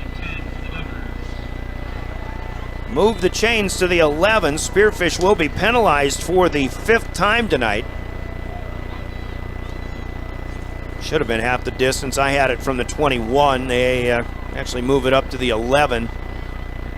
Govs will take it, and they still have room for a first down. Colton Cass, who was injured a couple of plays ago, we understand got stepped on his back. Deal fakes a handoff up the middle, touchdown Governors from 11 yards out. Hudson Stoser came across in motion, looking like a sweep play. They faked the handoff to him, and Jaron Deal went through the left side of the line, and he is in for 6. And finally, the Governors have something to sing about as they're on the board for the first time tonight. A 7-play, 56-yard scoring drive. Deal from 11 yards out. It's Carter Templeton with the PAT attempt. Bad snap, but it's nicely received, and Templeton will put it up and through. So with the clock at 11:05 here in the second quarter, the Govs on the board for the first time. They trail 21-7. They'll kick when we come back with more Pierre Governor football. Dakota Pro Air is a locally family-owned business that has been taking care of farmers' aerial needs since 2020. With locations in Letcher and Miller, Dakota Pro Air is able to provide service to a large area. Ground conditions too wet, or just don't want those sprayer tracks in your field? Give Dakota Pro Air a call for all your chemical and fertilizer application needs at 605-248-2314. Olson Plumbing in Pierre provides complete Welcome back plumbing. to the Owyhee Federal Credit Union Press Box. Owyhee Federal Credit Union, where they treat you like you own the place, because you do. 100 years now, we've been delivering quality vehicles with a commitment to customer satisfaction and service. Visit Wegner Auto in Pierre for your next car, truck, or sport utility vehicle and see for yourself why we've been so successful for so long. Visit WegnerAuto.com anytime to browse the current inventory or schedule a service appointment. Wegner Auto in Pierre. Our reputation means a great deal since 1907. Governors get a nice kickoff return from Jaron Deal up to the 44. They go 56 yards in 7 plays in 2 minutes and 19 seconds. Deal plays quarterback the entire way, and he runs it in on a keeper from 11 yards out. Carter Templeton's PAT makes it 21-7. The Governors have added a kicker to their roster this week as the boys' soccer season has come to an end. Now Jacoby LaRush, who is a talented soccer player, but the junior is going to do most of the kickoff duties. His first kickoff of the season is picked up by Thomas Hughes, but Hughes had a knee on the ground, and Spearfish has poor field position. They'll start this possession at their own 15-yard line. And now Asher Peel gets a quick start from the offensive line, and this is going to be a pre-snap penalty that'll mark Spearfish back 5 yards yet again. So 1st and 10 becomes 1st and 15. Jaron Deal with the spark, and again, perhaps because Caleb Lounsbury, who was near perfect a week ago in the win over Sturgis, has had his struggles throwing the football. Here's Mick Bosch, and the Governor defense is starting to pick things up a little bit. First down rush by the D, and Bosch is only going to get, I was going to say a yard at best, but they still spot him right at the 10-yard line, gain of 0.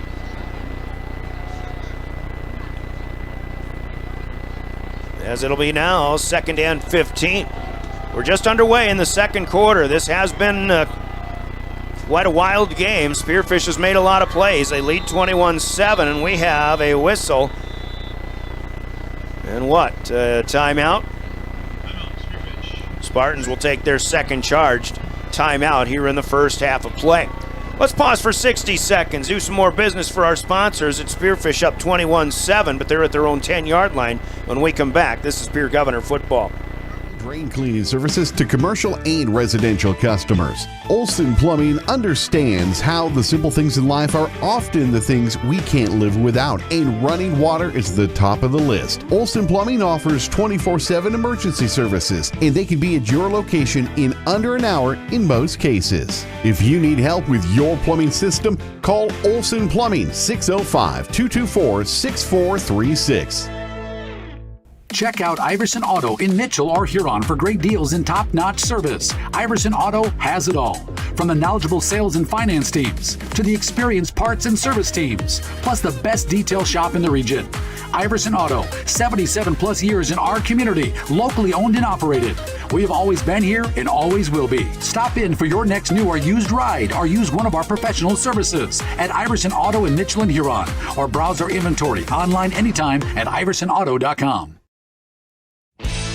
At Jan Bussey Ford and Highmore, they've been building. Welcome back to the Owyhee Federal Credit Union Press Box. Owyhee Federal Credit Union, where they treat you like you own the place, because you do. As Carson Sire comes back to it, and the Governors once again just ran a little too far defensively. Sire with another huge play, and Spearfish yet again is right on the money with a right-on-the-money highlight play. Carson Sire with his first long completion or reception takes him all the way to the Pierre 35-yard line. 55 yards on this pass play. They had one of 50 yards to Vavruska earlier.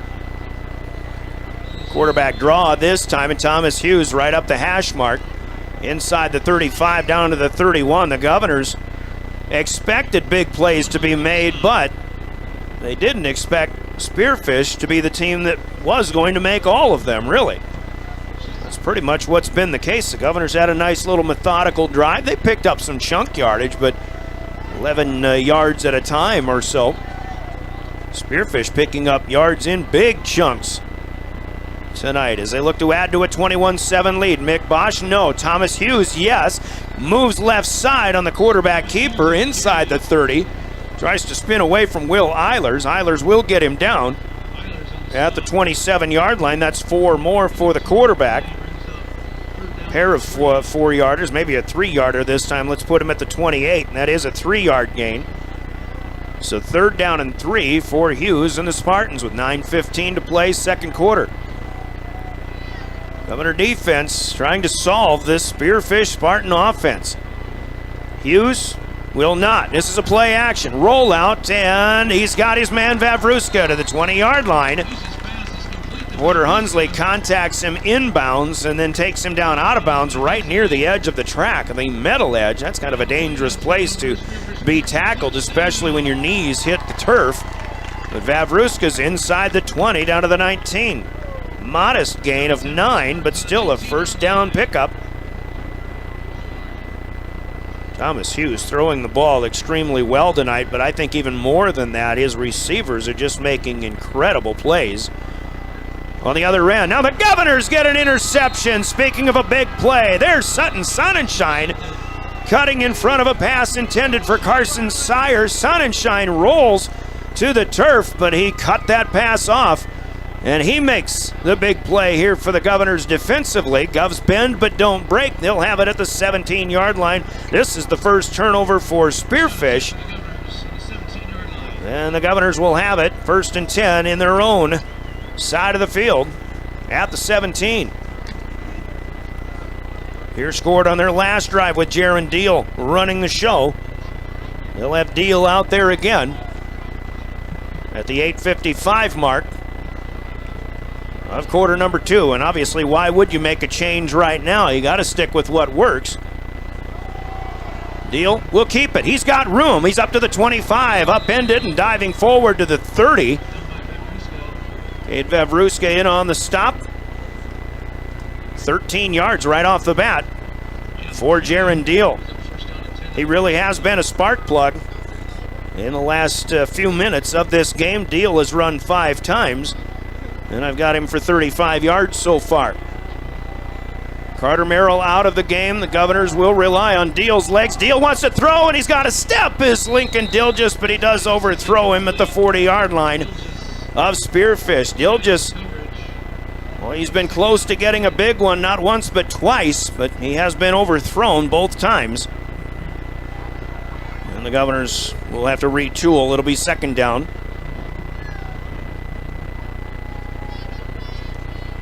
So with 8:27 left, 2nd down and 10. Here's pretty much exclusively going empty backfield right now with Deal. If anybody's running the football, it's going to be Jaron Deal. Hudson Stoser slot to the right, checking his wristband when the snap comes, and maybe a step late. This pass is tipped off of the hands of Stoser, and it's intercepted. Spearfish with another one out there, and it's Carson Sire coming down with this one. Boy, the Governors, who did get a touchdown on their last possession, but I'll tell you, when it rains, it pours. It's a nice night for football, but it is raining all over the Pierre Governors tonight, and Spearfish is taking advantage. So Sire with the pick, Spearfish with the takeaway. This is the 3rd turnover for the Pierre Governors tonight. Spartans ready to go with 8:19 to go, second quarter. They've got it at the Pierre 38-yard line. On the ground with Bosch, met up by Lincoln Schoenhard. He'll go for a couple yards of a ride, but he will get Bosch down. Bosch runs with a low center of gravity. Pretty good looking player, even though he's only 5'6".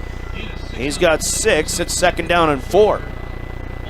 8 minutes to play in the second quarter. And again, so far it's just that kind of night, and I should say that is their 4th turnover.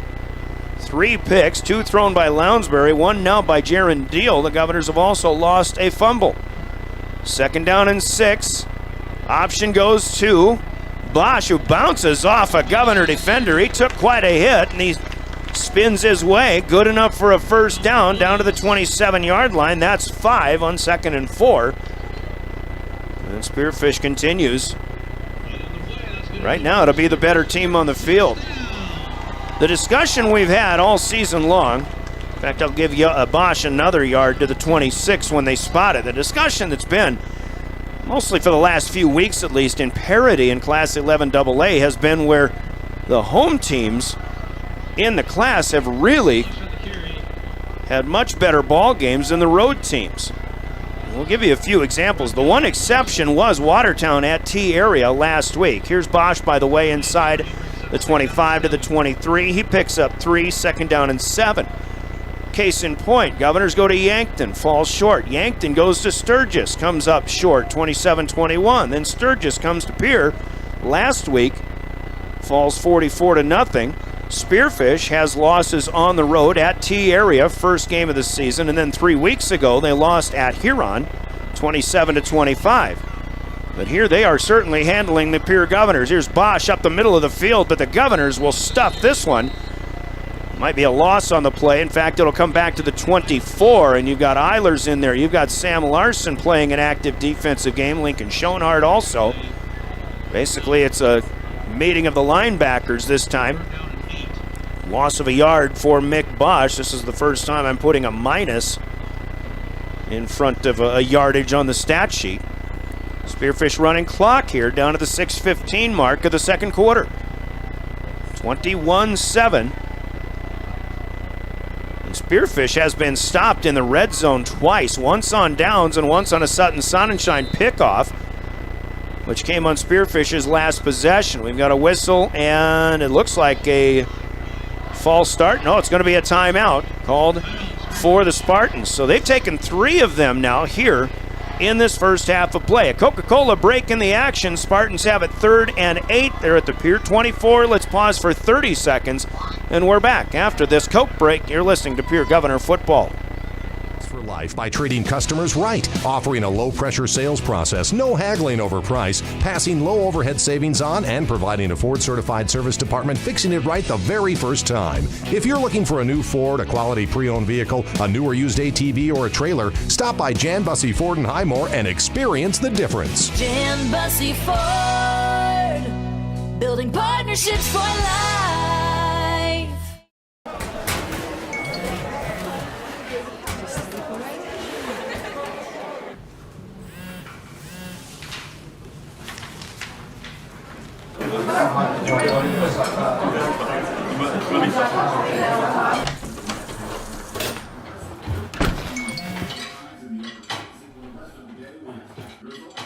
When the world feels big, a small note can mean everything.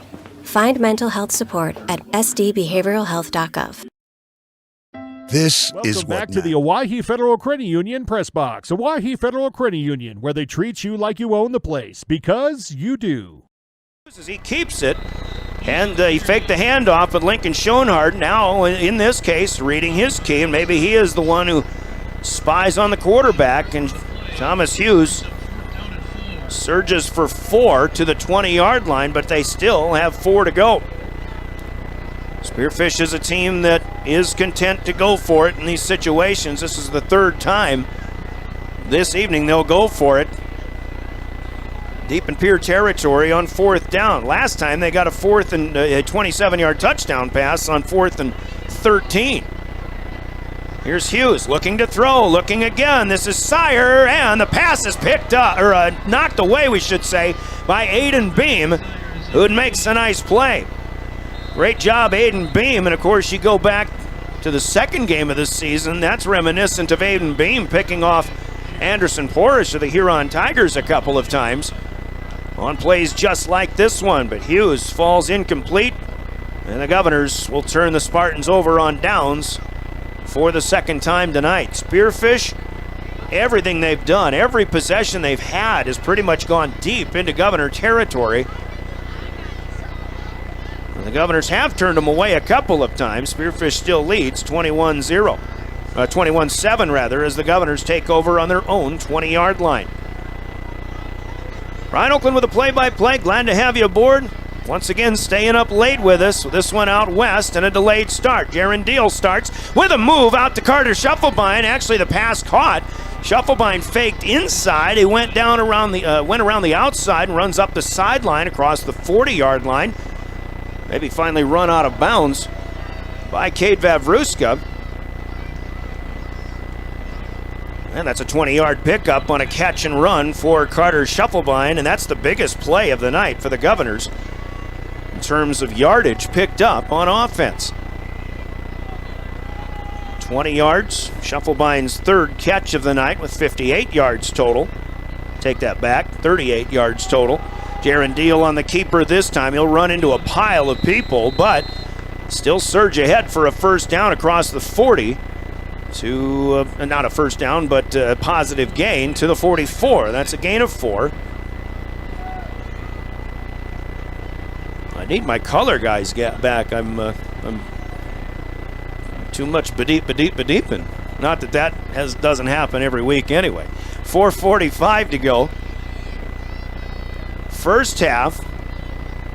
2nd down and 6. Governors approaching midfield to snap to Deal. Still empty backfield. Here comes the rush, but Deal throws, and he overthrows everybody. Look at the arm on the sophomore, though. Tossing from inside his own 40-yard line, and that one fell harmlessly inside the Spearfish 20. He's throwing that about 50 yards in the air. It was Shufflebine, the intended receiver, but Sire was in coverage on the corner. Vavruska was joining from the safety position.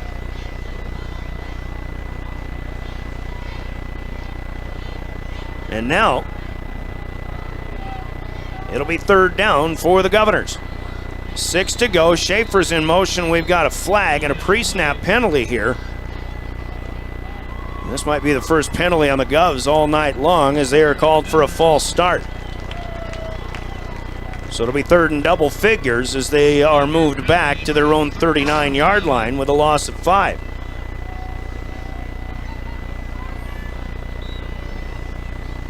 Pierre wants to keep the clock moving. They definitely want to get a score here. They did receive the opening kick, so Spearfish would get the kickoff to start the second half. But important for the Governors to keep making positive things happen here. But they got a passing situation now, 3rd and 11. Deal looking downfield, shuffling out to his left, near side, and throws on the run. There's Terwilliger, and they say catch made. Nice sliding grab by Cooper Terwilliger, his 2nd catch of the night. And he's into Spearfish territory at the 47-yard line. Good enough for a Governor first down. That's a 9-yard gain, but a big 9. Nope, that's not. That's more than a 9. That is a 14-yard gain. Deal to throw again. Far side has Shufflebine at the 40. He'll battle with Sire. Sire will wrestle him out of bounds with a good push, but a 9-yard pickup inside the 40 to the 38. The Governors now, don't look now, but they're starting to feel a little bit of rhythm here.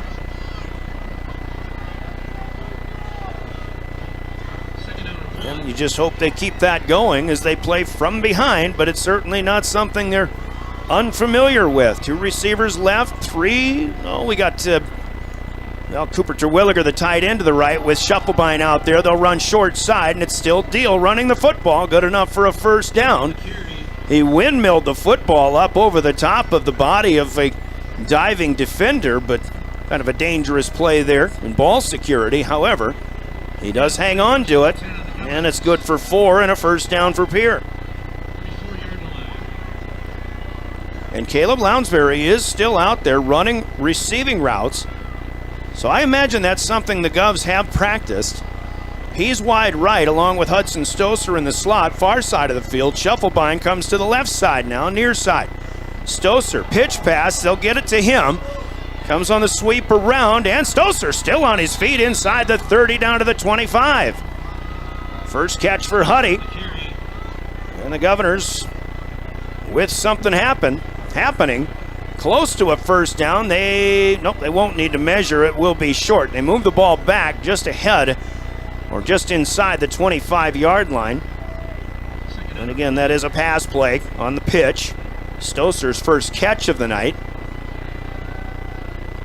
2nd down and 1. The Governors changing things up a little bit, something they hadn't planned for. They have lost Carter Merrill to injury in this first half. Back in the first quarter, 2nd and 1. And the Governors can do a lot of things unless they get a penalty here. There's a flag. We got delay of game here for Deal. He maybe didn't. Well, there is play clocks on both ends of the field. So tough break there for the Governors. Maybe a penalty they didn't, or they could have prevented. But it'll be 2nd and 6 now. Still a wide open playbook for the Govs and still plenty of time here. 2:42, second quarter. If you're Pierre, obviously you'd still like to run as much clock as you can and keep Spearfish from possessing the football again here in this first half. Deals on the ground, 30, 25, he loses it, but he dives over a defender and he'll get back on the football. It was Vavruska making the tackle, jarring it loose. Meanwhile, a flag comes in from the back judge. And Spearfish seems to think this is on the Governors, and it's going to be holding downfield. Spearfish players asking, you want to decline this? The fumble was recovered back at the, well, apparently the 29-yard line. But again, the flag comes from the back judge, and I'm pretty sure, by the way, back judge, John Latham, I know my wrestling buddies who call games with me are enjoying seeing him for the second straight game. So actually what I was going to get at was where's the spot of the foul. The flag is at the 25-yard line, and now they've marked off 10 yards from there, and the Governors are going to have it. Apparently still 2nd down. 2nd down and 11. The officials just want to make sure they have everything in the right spot. So give Deal a 5-yard gain. Positive yardage. But then they mark things back from there. A moment ago they were at the 25, had a delay of game to back them to the 30. Then they get that 5-yard gain, but a 10-yard penalty further upfield. Now they're back at the 35, 2nd and 11.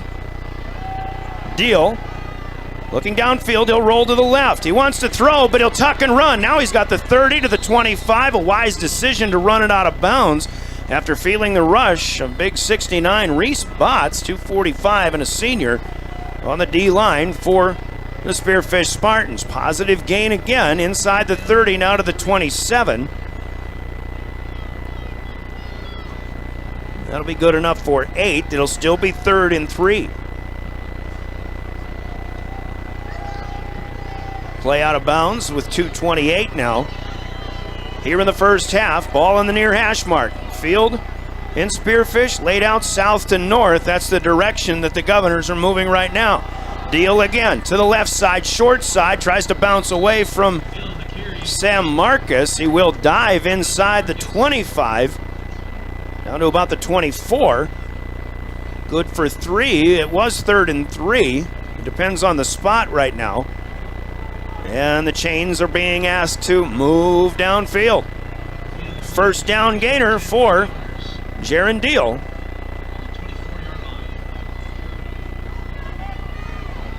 And the Governors continue to move. Shufflebine and Lounsbury will switch spots.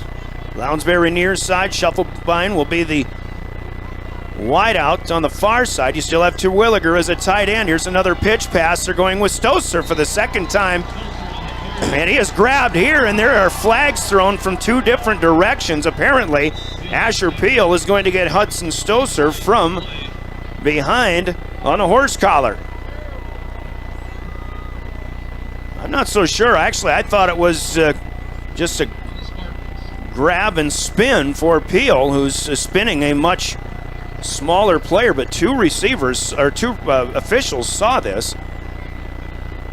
So Stoser will get a couple of yards, but then 15 yards go against the Spearfish Spartans here. And now the football goes into the red zone inside the 15. The Governors are going to have it 1st and 10 on the Spearfish 12. That's half the distance to the goal. First down, Pierre. 1:45 to go. We're in the second quarter. 21-7. Spearfish. His deal will tuck and run. Got the 10. Slips tackles to the goal line. Touchdown. Touchdown. Jaron Deal, his second on the ground here in the second quarter of play. And this one from 12 yards out, a 10-play scoring drive. And the Governors prove they're not going anywhere anytime soon after falling behind 21-0 for the second time this season. Carter Templeton still does the place kicking. I mentioned Jacoby LaRush has joined the football team after the soccer season has come to an end. He'll be on kickoff duty. Here's Templeton out of the hold of Lounsbury. Low snap. He picks it up, though, and Templeton will kick it through. Governors with 2 unanswered scores. They still have 1:35 to go, second quarter. Spartans receive after this 30-second break. It's 21-14. Spearfish here in the Northern Hills on River 92.7. This is beyond X's and O's. This is the difference mutual respect makes. This is what character looks like. This is what defines us in South Dakota. This is sportsmanship. School sports, it's not the outcome that matters most, but the way the games are played. This message presented by the South Dakota High School Activities Association and the South Dakota Interscholastic Athletic Administrators Association. Welcome back to the Owyhee Federal Credit Union Press Box. Owyhee Federal Credit Union, where they treat you like you own the place, because you do. 80 yards in 10 plays, doing it all in 3 minutes and 43 seconds and withstanding a few penalties along the way, but Jaron Deal continues to make plays running the show at quarterback. He runs it in from 12 yards out, and Deal just a shifty runner and a slippery one at that. He slipped 3 tackles at least on that 12-yard scamper, runs it in. Carter Templeton's PAT makes it 21-14. Jaron Deal once again right on the money with the Rounds Financial Services right on the money highlight play. Rounds Financial Services in Pierre, where your money works for you. Governors once again. You think back a few weeks to Yankton, down 21-0, ultimately tied that game late, only to have Yankton come back with a final half-minute touchdown and winning the game. Here's LaRush on a kickoff. It's picked up, and Thomas Hughes has plenty of room to run up the near hash mark, but once he hits the 25, he is met, spun forward by Porter Hunsley, and brought down at the 27-yard line. So the Spartans, who have made big plays tonight, folks, which was expected. We expected both teams. Coach Steve Steele expected both teams to make big plays, but Spearfish has been the team to make most of them. In this first half, they still have 89 seconds to go. A total of about 72 yards. And they've had 2 50 and 55-yard pass plays to help set things up already in this game. Here we go, 1st and 10. Hughes with a pump fake. He'll float it, looking for Sire. This is Aiden Beam with an interception. Aiden played it perfectly. Sire was running back to Beam, playing safety, and then he just kind of screened him off of the route. He body blocked him. And it's Aiden Beam catching it over his shoulder and turning over Thomas Hughes and the Spearfish Spartans. And it's the Governors who have another scoring opportunity with 1:22 to play. The second takeaway for the Govs. Both defenses playing great in this game so far. A total of 5, make it 6 turnovers in this game. And obviously it's not a game that's really hindered by weather at all. So Pierre has it, good field position. They've got it at their own 37-yard line. It's Lounsbury back to throw. Now he's more comfortable. He's got his man Shufflebein on the far side of the field. Carter turns upfield, gets another yard or 2, good enough for a first down to the 48. And that's 11 yards for Carter Shufflebein. his 5th catch of the night. And now Shufflebine, or Lounsbury rather, will become a receiver again. Pierre still has 2 or all 3 timeouts. I think they have 2 left, or 3. We'll figure that out later. Deal's on the move. Flag thrown in the backfield. There's Lincoln Dill just inside the 20-yard line. Pass is caught, but there is a flag back at the 42-yard line. The Governors wanted to hurry back and start running another play, but it will be holding on the Governor offensive line. Great route run by Lincoln Dilgis. Great throw by Jaron Deal. The timing was right. Dilgis would have had it, I think, at about the 17-yard line. That could have been a 35-yard pass play, but it is a 10-yard holding penalty going the wrong direction instead. So the Govs will be backed up to their own 38. They still have 1:09 left, and I do believe they have all 3 timeouts. In fact, they have that number on the scoreboard. So Spearfish out of timeouts. Deal will try again. 1st and 20 now from the 38. Quickly out to Shufflebine again. He fakes the move inside the field. Goes back outside. He's pushed out by Carson Sire.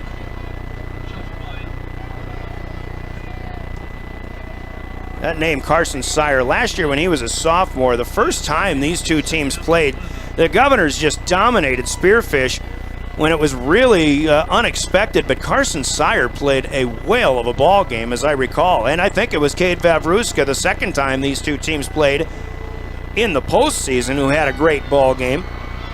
And those guys are playing well again tonight. Here's Deal. He's going long, looking for Dilgis again, and this one, as he reaches up, it goes through his hands, and it's incomplete. Lathan Lucas, the linebacker, was defending all the way downfield, and that one misses at the 15-yard line.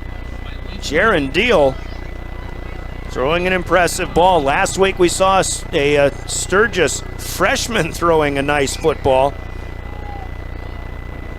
Here tonight, Jaron Deal, the sophomore, giving the Governors a taste of the future.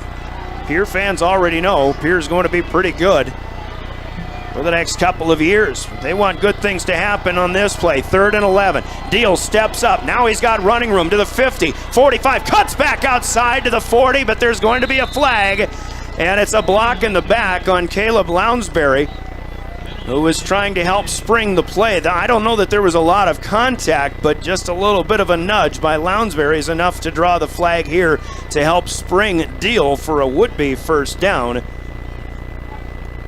as he advanced all the way to about the 38-yard line of the Spearfish Spartans, but this is going to be a spot foul, 10 yards against the Governors again. Still 44 seconds left, still 3 timeouts, but what was 3rd and 11 is now going to be backed up. 10 again. Spearfish was oft penalized early on in this game. And now Pierre has picked up 5 penalties along the way here in the second quarter. They've got it at the 45 now. So Deal got 8 yards, but then they'll lose 10 on the penalty. Still on the Pierre side of the 50. 3rd and 13 here. Clock starts up again. It's at 30 ticks and counting. Jaron Deal alone in the backfield, rolls right. There's 3 receivers out there. He hesitates, looks to throw, just does get rid of it. Pass is caught at the 30-yard line, and once again it is Hudson Stoser. This time, what a great pass, great vision downfield, and I think there's pretty good eye contact made between pitcher and catcher on this one. A 31-yard pass play from Jaron Deal to Hudson Stoser. I thought initially it was going to be Lincoln Dilgis. Pierre gets a timeout with 18 seconds left. A Coca-Cola break in the action. The Governors aren't done in this first half yet. They were down 21-0. Now 21-14. Looking for more. Let's get a quick 30-second Coke break in here. You're listening to Pierre Governor Football. Means different things to different people. But to us, it means seeing my daughter follow in my footsteps, keeping the farm in the family, just getting to do this every day. We're Agtegra Cooperative. and we're generationally successful. That's who we are. Agtegra Cooperative.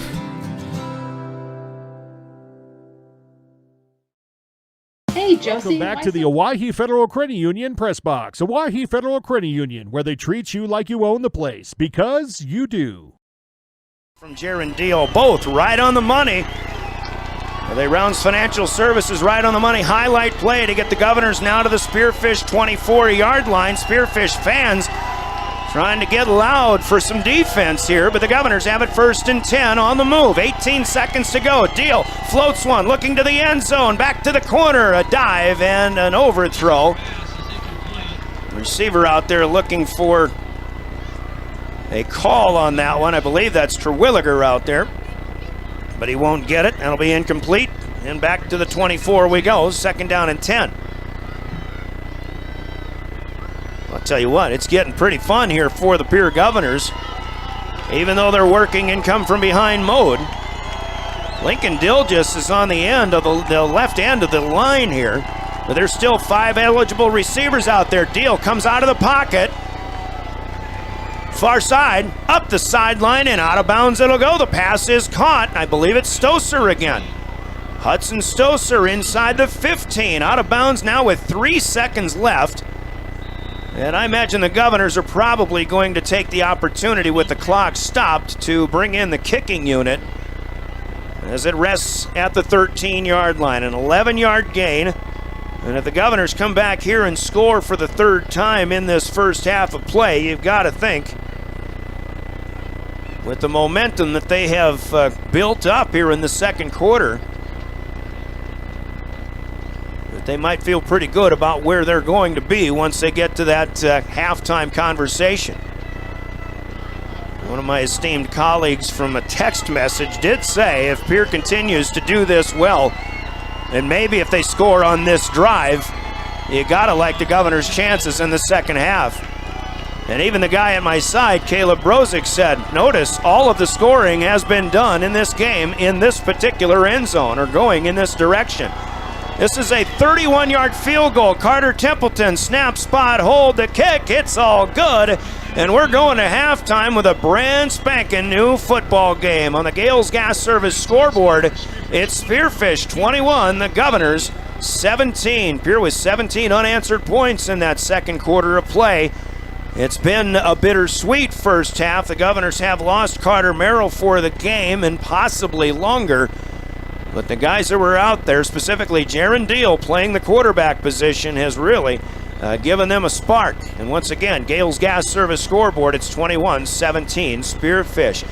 Spartans do get the kick to start the 2nd half, but we'll talk all about it. Your scoreboard brought to you by Gales Gas Service in Pierre. In fact, I see going off, Carter Merrill is on crutches. And we'll talk more about that when we come back for our Wealth Partners Ameriprise Financial halftime break. Wealth Partners, you'll find them on the Capitol Creek Center Plaza on East Sioux Avenue in Pierre. 3 minutes away, and we're back to talk about it. The Governors trailing only by 4 instead of 21. At the half, this is Governor Football, your official voice of the Govs, River 92.7 and drgnews.com. Come on, chum. I can't find a way to get my whole group to one spot without taking all these cars. You haven't heard of Denwall Transportation? They have luxury seating buses with air conditioning, outlets to charge your phone, and other must-haves for traveling. Whoa, no way! Yeah, you should check them out. Where can I find them? You can follow them on Facebook or denwalltransportation.com, or hey, let's give them a call at 605-532-3836. Denwall Transportation, let us do the driving. Now's your chance for a great deal on smoking fast fiber internet from Venture Communications. Upgrade to the speed you need, up to 1 gig.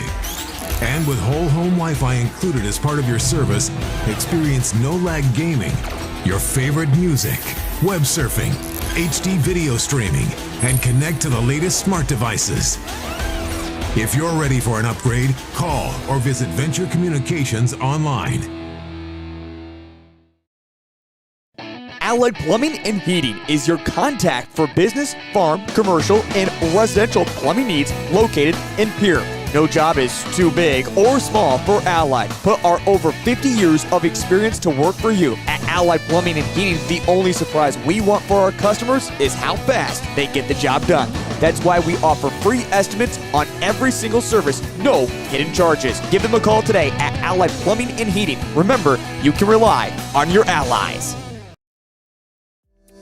John Hoffman Electric is your neighborhood electrical service contractor and so much more. No job is too big or too small for our team of professionals. We pride ourselves on keeping up with new technologies such as Aerial, an augmented reality visual tool used to customize and experience a finished space before breaking ground. So whether you're building new or renovating a home, farm, or commercial space, let John Hoffman Electric light the way. John Hoffman is a proud sponsor of all local activities broadcast on Live Ticket TV. Each day brings the opportunity to make a difference, to follow through with integrity, to solve challenges through innovative thinking, and to bring the technical know-how needed to get the job done. At Wilbur Ellis, this is how we work, standing side by side as local experts who partner with the stewards of the land. We do it together. That's the power of we.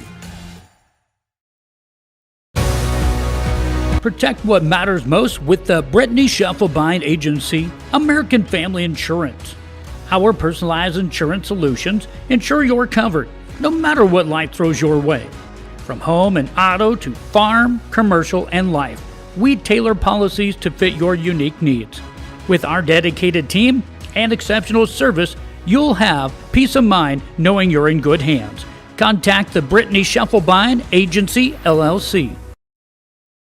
Best of luck in today's competition to the Pierre Governors from Black Sheep Agronomy, your local agronomy experts. Black Sheep Agronomy wants you to have a successful farm plan, and they're focused on products and practices that work in this region. As community members themselves, Tyler, Tice, and Austin support area students who work hard in their school and extracurricular activities. Good luck, Governors from Black Sheep Agronomy. Call 842-6104 for all your agronomy needs.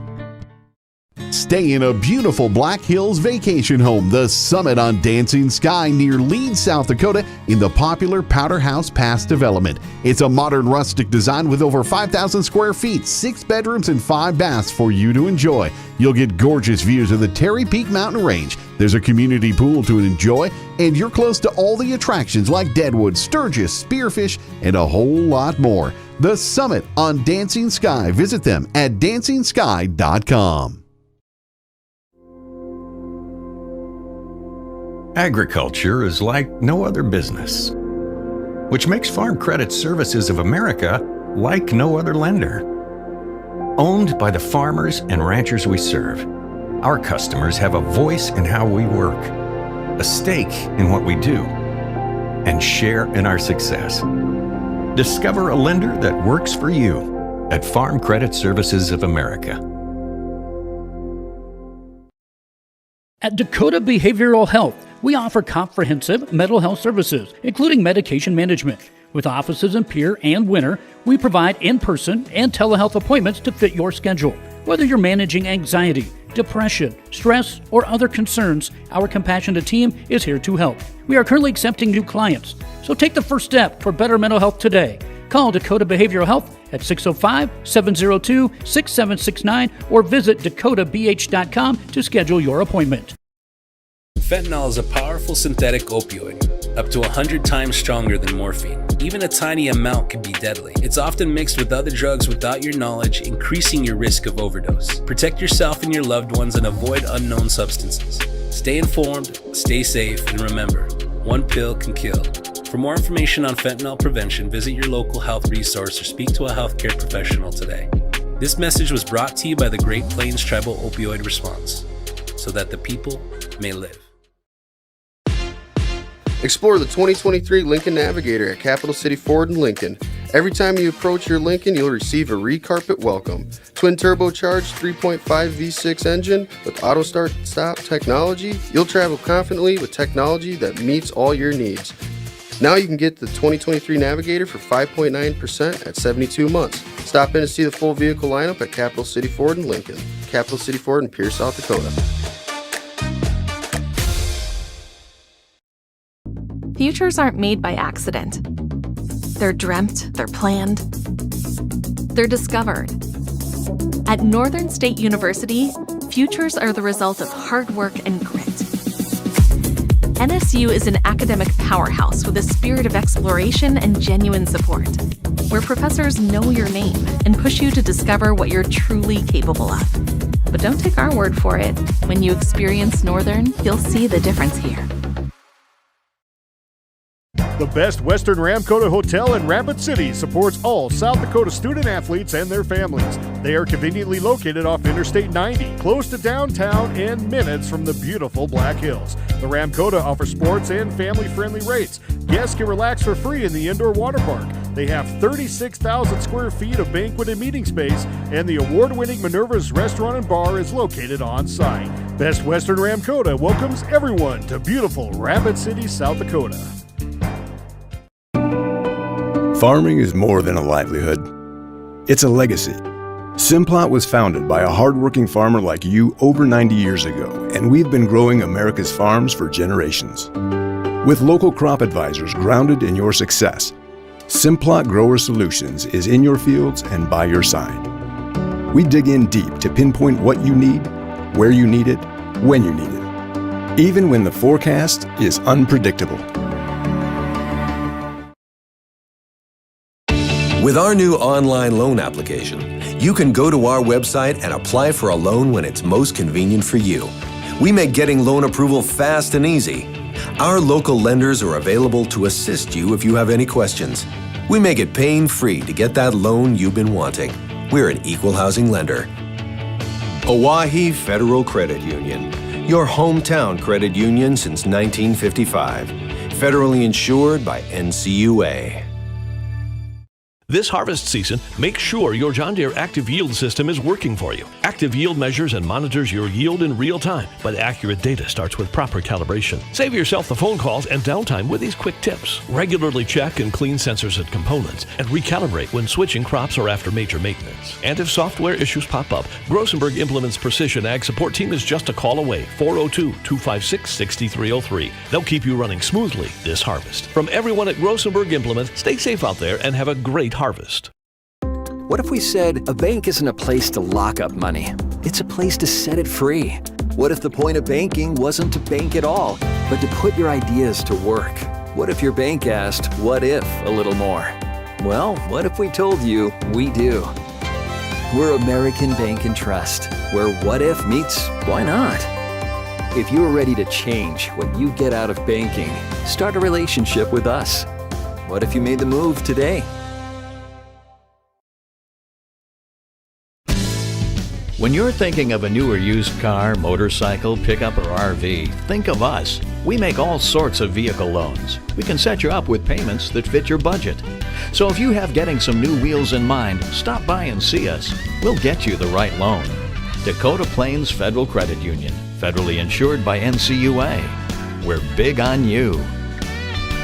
We're small enough to know your name, but we're big on you.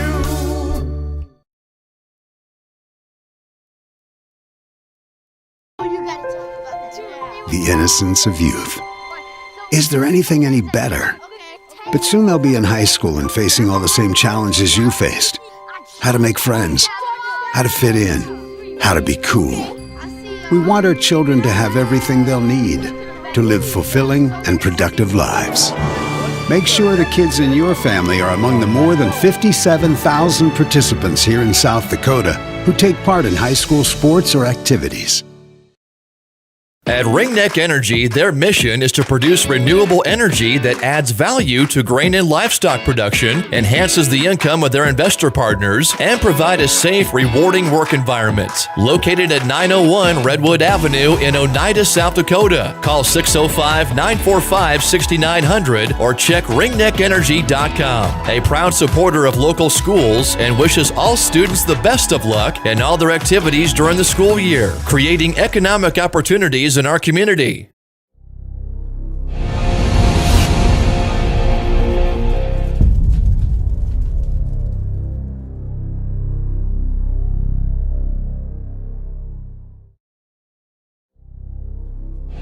Ready to gain an edge in your career? Tide Machinery's Service Technician Apprenticeship Program is designed for anyone wishing to become a diesel mechanic working on Case IH equipment through full-time, on-the-job training. Enjoy hands-on work experience, learn from factory-trained service experts, and apply your knowledge from school directly to your work with this unique program opportunity. Become a titan in the industry and grow with a dealership that invests in you at Tide Machinery, Highmore, Miller, and Pierre, your local Case IH dealer. Visit titanmachinery.com/careers to learn more.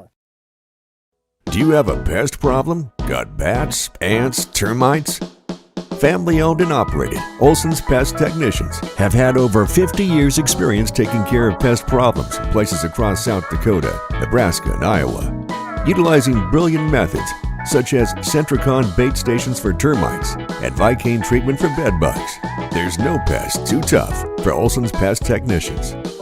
If you have pest problems, call 800-KILL-BUGS. Wow, Bill, you're walking so much better. What did you do? Well, I got so tired of the pain and nearly fell. And one of my friends recommended physical therapy at Winter Physical Therapy. And you know what? My back also stopped hurting. Huh. So how did you get started? My doctor wrote me a referral, but that's not always needed. Turns out you always have a choice where you want to go. So why did you choose Winter Physical Therapy? I love to support our locally owned small businesses. And quite frankly, they give great personalized care. Winter Physical Therapy. Exceptional care. When life gets hard and our thoughts get too much to bear, finding the resiliency within us can help us find healing. The 988 Suicide and Crisis Lifeline provides 24/7 free support for anyone in suicidal distress or emotional crisis. All texts and calls are anonymous and connect you to local resources that uphold cultural values and pave the way to healing. Find the strength within you. Find the strength within our culture. Reach out if you need help today. Most people don't think about their furnace until it's not working, but we do. At Pipe Service Experts, we are trained to see what others miss. Airflow restrictions, pressure imbalances, heat exchanger flaws. That's how we catch little issues before they become cold nights and costly repairs. Because keeping your home warm takes more than just a toolbox. Our certified technicians will get your system running at peak condition. Call Pint Service Experts for our special $99 precision tune-up today. Call 866-EXPERTS. See website for license details. The Corner Station Convenience Store and the Crossing Pub are both conveniently located on Pleasant Drive in Pierre, South Dakota. At the Corner Station, grab your favorite hot and cold beverages and snacks while filling your vehicle up with Cenex brand gasoline. The Corner Station also features a super tunnel car wash to keep your vehicle sparkling clean. At the Crossing, grab a cold beverage and check out their selection of appetizers while watching the Stanley County Buffaloes and Pierre Governors live on their big screen televisions. Best of luck to all area students from the Corner Station and the Crossing.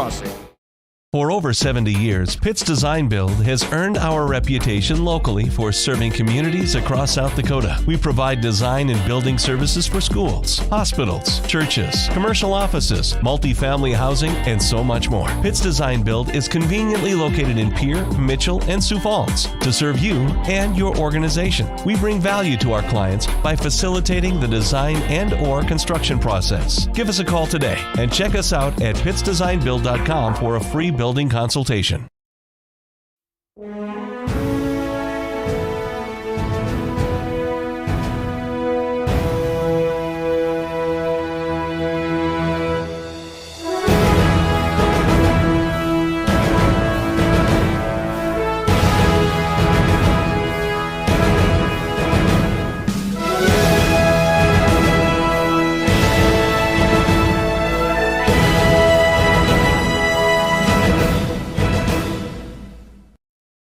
DRG Media Group Sports is the official voice of the Pierre Governors. Our hash mark over the middle and wide open at the 30-yard line. Carter shuffle bind touchdown. Here's Olson, plenty of time, 3 seconds, gets to shoot, and it's good for 3. From football, volleyball, and soccer to basketball, wrestling, and softball, follow the Pierre Governors on the official voice of the Govs, River 92.7, and also on the River 92.7 page of the DRG News smartphone app and drgnews.com. Welcome to Bowie Foods at Al's Oasis Plaza. My great-grandfather, Gus Bowie, opened the first store in 1905. I'm R.F. Bowie, the president of Bowie Foods. We aren't your typical store. You'll find everything you need for your family. You'll save money, and I promise, you're going to enjoy your grocery shopping experience. We carry a lot of locally produced products and some things you just aren't going to find anywhere else. South Dakota owned, family owned, Bowie Foods. Welcome back to the Owyhee Federal Credit Union Press Box. Owyhee Federal Credit Union, where they treat you like you own the place, because you do. In the second half of play, Yankton has defeated T-Area tonight 31-7. Huron over Mitchell 27-3. Brookings no trouble with Douglas 59-8. Watertown knocks off Sturgis 29-15. And Aberdeen playing AAA opponent Sioux Falls Lincoln. And that is 58-14 Lincoln Patriots in that one. This is the only game still going. Of course, we're out west, and the game was delayed an extra hour because of bus trouble for the Pierre Governors. That's been kind of a recurring theme, unfortunately, for Governor Sports. And they do have a new bus that has made its way out here tonight, so I imagine they'll be able to get their way home. That's the important thing, but also playing well in the second half. An important thing here. Governors trail 21-17. It'll be Jacoby LaRush, fresh off of the soccer program, to kick off for the Governors. Spearfish will return. Governors are facing in the direction where all of the scoring in the first half occurred, as they will push from south to north. This is a short kick, and the Spartans will have to get on it. It's still in fair play and then bounces out of bounds at the 20. That was interesting, to say the least, to start things off for Jacoby LaRush, who probably got the directive to try to kick one on a little more of a pooch, but decent field position coming for the Spearfish Spartans. They'll have it at their own 35-yard line. As we begin our second half, Brian Oakland play-by-play, flying solo tonight, although Caleb Brozick is here running camera. Watch this one at drgnews.com, the River 92.7 page, or gogovs.live through the Pierre School website, and also on the YouTube channel for live ticket. We appreciate you joining us here tonight. Of course, we've got Cashton Seaboy running the audio back in our DRG Media Group studios as well. Spartans have it 1st and 10. Lathan Lucas gets the first down carry. He's a tough runner, even though Mick Bosch did most of the work in the first half. And Lucas will cross the 40 to the 41-yard line, working between left guard and tackle on the left side. In fact, I've got Lucas. That's Lucas's first carry of the night. It'll be 2nd down and 4 at the 41-yard line. Right out in front of us, Spearfish in home maroon. The Governors are in white on black. White jerseys, black pants. Bosch comes to the right side towards us, and he's run down by Maximus Schmitz from behind, and that's no gain. He stays at the 41-yard line. So the Governors at 3rd and 4, if they can make another stop here and get a punt perhaps, then a good start to the second half. It certainly can be.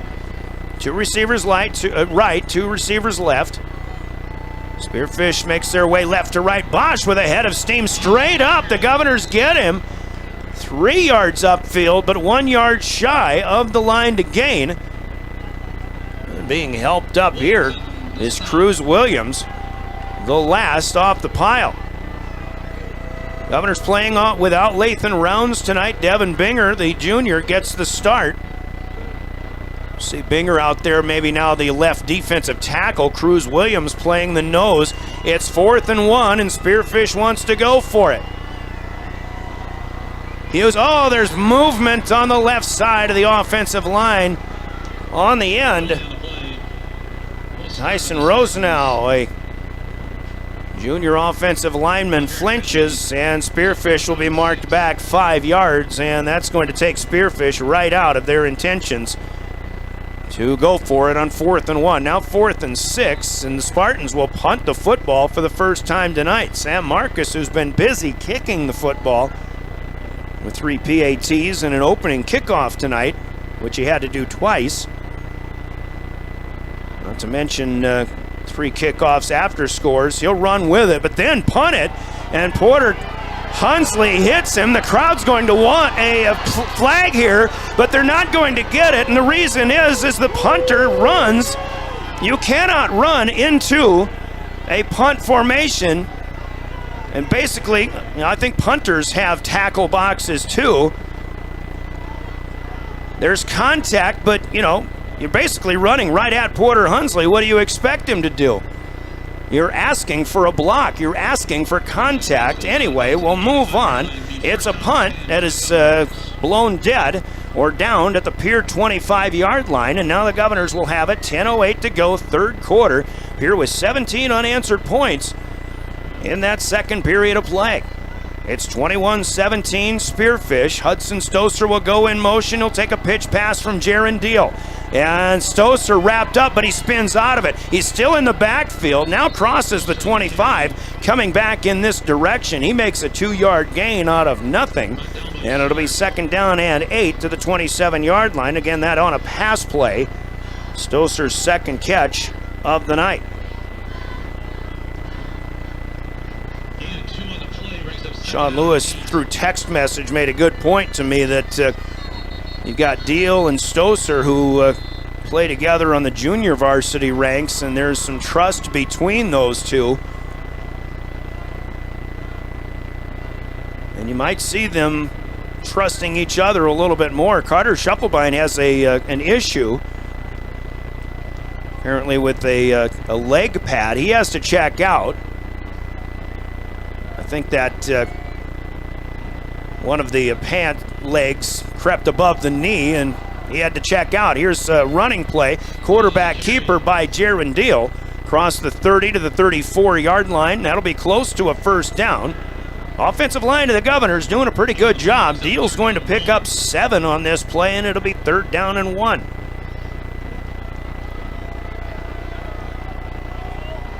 Talk more about Carter Merrill and his injury in just a little bit. Empty backfield, and now Spearfish jumps. 55 in the front of the line. Zaya Torpy, the nose tackle.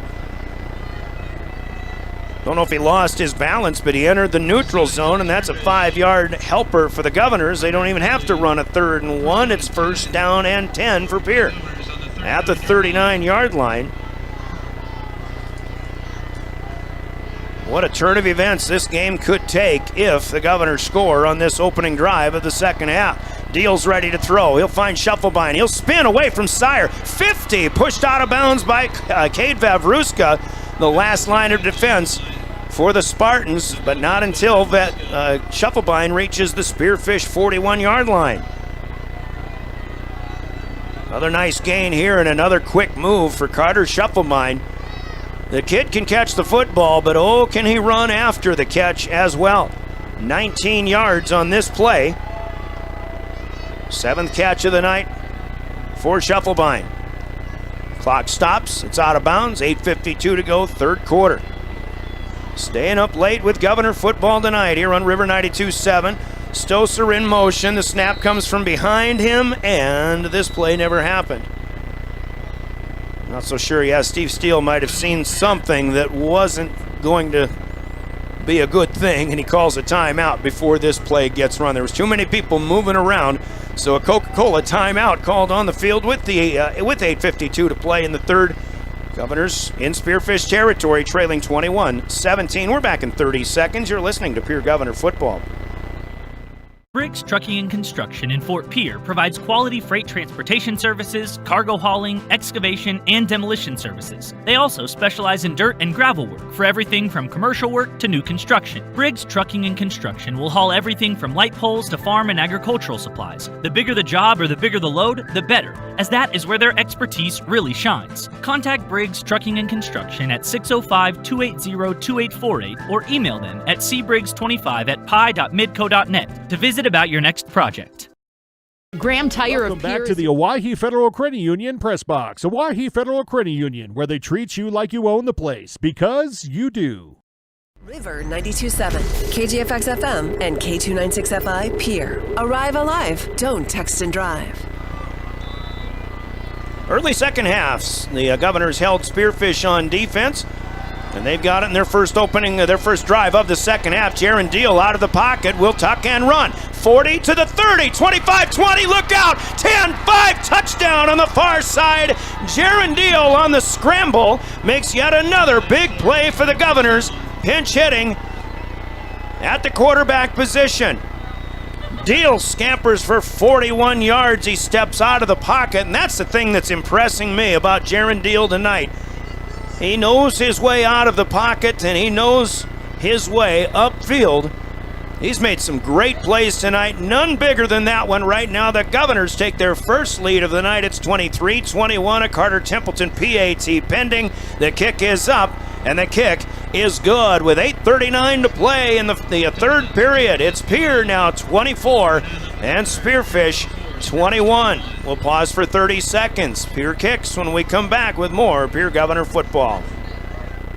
Your hometown shop specializing in tires to fit vehicles, from ATVs to large farm equipment and everything in between. At your tire store next door, you can find a plethora of brand name tires that range from 4 to 10 ply and much more. Our highly skilled technicians can handle brakes, heating, and air conditioning. Call us today at 224-8643 or visit us at GrahamTire.com. Graham Tire is a proud sponsor of Pierre and surrounding communities' local activities.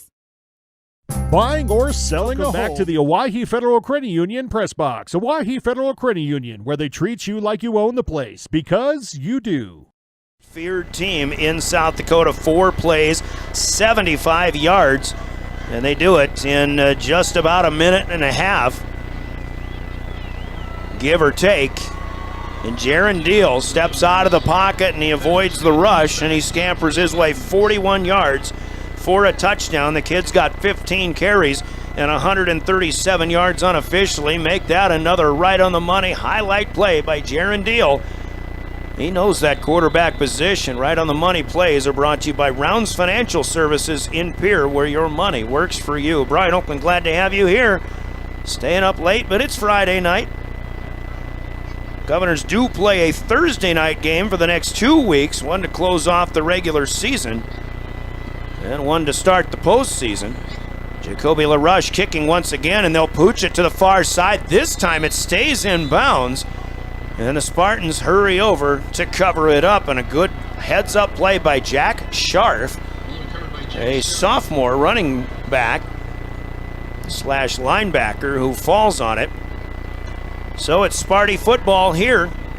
Field position isn't great. It's at their own 22-yard line, 8:38 to play. Keep in mind, Spearfish has made big plays all in the first, well, mostly in the first half. They still made plays in the second half. The Governors just stopped them defensively through that second quarter.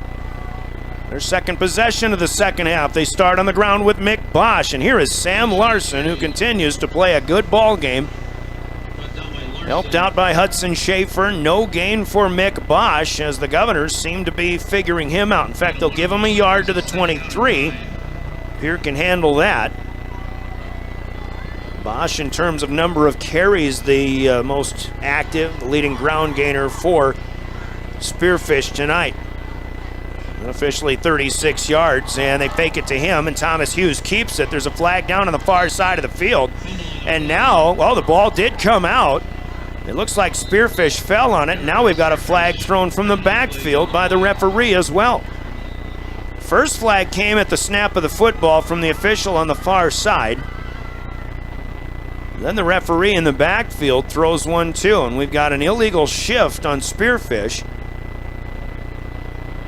And I don't know if we'll have an indication for the second flag. Play started at 2nd down and 9. I imagine the Governors will accept this penalty.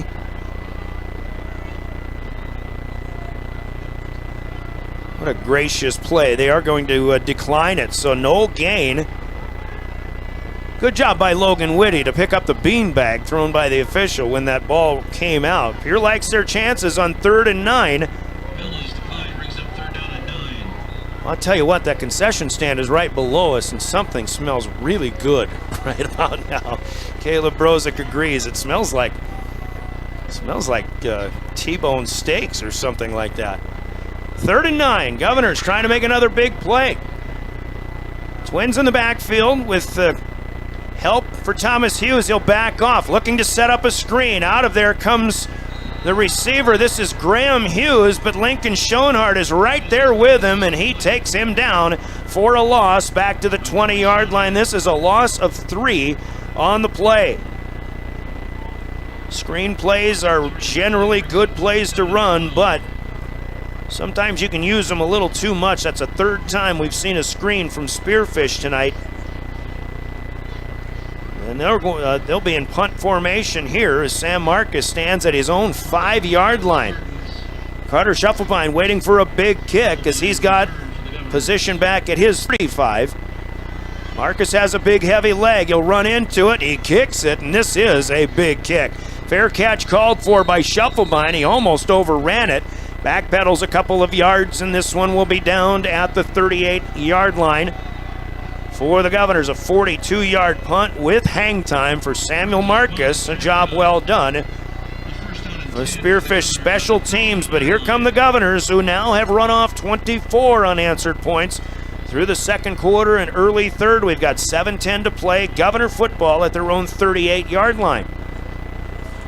Pierre still moving south to north, same direction they had through the entire second quarter. Deal out to Schuffelbein, over pursuit by the defender. Schuffelbein up the sideline, 50 to the 40, 30, got a block the entire way, touchdown! Cooper Terwilliger just sealed off the edge. Cade Vavruska had no chance to get around the big fella, and Carter Schuffelbein rambles for 62 yards to the house. The Governors tack on another big one. Touchdown here, and that is fundamental football, ladies and gentlemen, if you get an opportunity to see that. Carson Sire tried to knock the ball down by diving for it, but it got to Schuffelbein. Once he spins, he's got the entire sideline to run up through. Cooper Terwilliger making sure the block is there, and he just kept him off the play. Steve Steele with a jump and kind of a jump high five into Cooper Terwilliger off of the Carter Templeton PAT, which is good. 31-21. These are your Pierre Governors. A 30-second break. They kick when we come back with more Pierre Governor football. Big decision. You need an expert who knows the market and gets results. Scott Darnall at Lee Real Estate in Pierre brings experience, local knowledge, and a no-nonsense approach to help you navigate every step. Whether you're looking for the perfect home or the best offer, Scott is committed to making the process smooth and stress-free. Ready to make your next move? Call Scott Darnall at 605-220-2676. Lee Real Estate, Meredith Lee, broker-owner. Lucky for us, Welcome back to the Owyhee Federal Credit Union Press Box. Owyhee Federal Credit Union, where they treat you like you own the place, because you do. For the Governors to get off the bus, and which might make sense because it took a while for the bus to get out here to the Northern Hills. Spearfish scored the game's first 21 points, but the Governors have run off 31 in a row, and they now lead 31-21. A 62-yard catch and run for Carter Schuffelbein, but again, it was the blocking by Cooper Terwilliger, who just paved the way all the way to the house for Schuffelbein. Nobody else in that defensive backfield could run him down. And the Govs continue to roll here early in the second half. Taking it at the 18-yard line, another short kick by Jacoby LaRush. This is Keegan Ozuna, 175-pound running back up. He's a sophomore. He'll return it up across the 25. Spearfish football at their own 27-yard line. So suddenly, things were looking bleak, and again, it's still a little bittersweet. The Governors have lost Carter Merrill, most likely for the season. We did have a quick chat with offensive line coach Scott Nye, who said trainer Sam Nas basically, I don't want to go into detail, but it wasn't looking too good. But Carter Merrill is on the sideline, and maybe that's giving the Governors a little added, inspiration here for the way they've played through the second and the third quarter. Spearfish takes it to the ground for 3 yards. Mick Bosch to the 30-yard line. And it'll be second down and 7 from there. Spearfish moving north to south, mostly the layout here of Lyle Hare Stadium's field. A little bit of a stumble rolling out to the right. He'll float it up. He's looking for Vavruska, and the Governors will cover, but this is a face-guarding pass interference penalty, and I think a pretty good call. 2 officials saw it, and even an announcer who never played the game saw it. And basically what Lincoln Schoenhardt did, he had his back turned to Vavruska the whole way, kind of jumped in to Vavruska, never really got in the way of his ability to catch the football, but he was face-guarding him the whole way. Porter Hunsley was coming over to help out, but this will be defensive pass interference. And again, good call for the officials. this will advance 15 yards for the Spartans. The pass did fall incomplete, by the way. That's the first time in a while that we've really seen Spearfish try to get aggressive in their play call. They've really been trying to establish the run game, but the Governors have been up to the task. They haven't been giving up an awful lot on the ground. Or, as we mentioned, Spearfish made plays in the second quarter, but they couldn't punch it through to the end zone. But they get a big boost here, 15 yards up to the 45-yard line. Ball's in the middle of the field. They're back on the ground here with Bosch, and he will again go nowhere once he gets to the line of scrimmage. Will Eilers, Cruz Williams leading the charge. Maximus Schmitz actually gets his name called for the stop. And it'll be 2nd down and 10. Spartans go without a huddle, 5:52, clock running, third quarter, 31-21 Governors. Hughes is looking to the right, waiting for his man, and now this pass is picked off. The Governors will get another interception, and it is Aiden Beam for the second time. Beam for the second time this season picks off 2 passes, and he just did a perfect job of shielding the receiver from the path of the flight of the football once again. And I think Aiden Beam got a little help from the quarterback. Thomas Hughes definitely telegraphed that pass. He was looking in the direction of Vavruska the entire way. So the Governors turn away and turn over the Spartans for the third time tonight. It's Pierre football at the 43-yard line, 5:42 to go in the third. Pierre looking for more, and here comes Stoser on a pitch pass. He starts right, cuts back up the middle of the field, and right on the snout of the Yellow Jacket logo in the middle of the field, across the 45 to the 47. 2nd down and 6. As Deal and Stoser continue to wear, that's the 4th time they've used that pitch pass on a sweep, basically giving Hudson Stoser the opportunity to try to make plays himself. Stoser the junior, Jaron Deal again playing quarterback now, the sophomore, and the Governors have done nothing but click ever since they made that change. Caleb Lounsbury still playing wide receiver. He's still out there wide to the right. As Deal has played with an empty backfield the entire way. He'll take it himself. Right side, got room into Spearfish territory. Bounces off a man, met up by another at the 40-yard line. Vavruska finally gets him down, but the Governors continue to surge. Now they've got it to the Spartan 38-yard line, 15 yards for Jaron Deal. And he's over $150 on the night.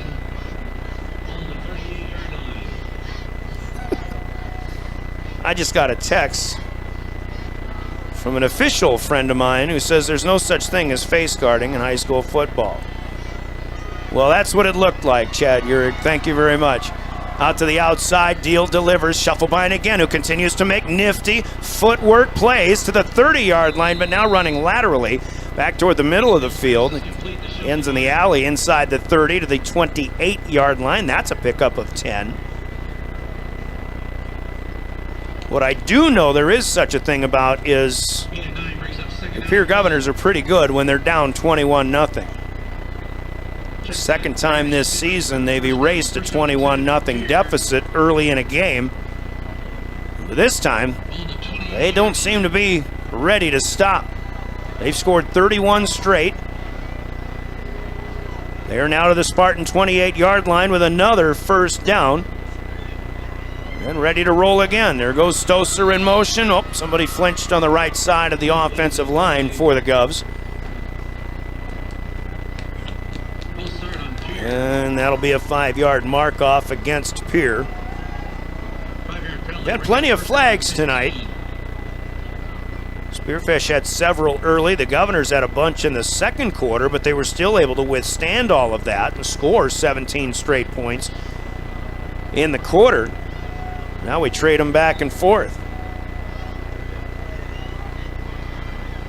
So with 3:45 to go, 1st and 15, Deal waits till the last moment, gets out of there, now has Terwilliger 20-yard line, near side, 10-5, touchdown Governors.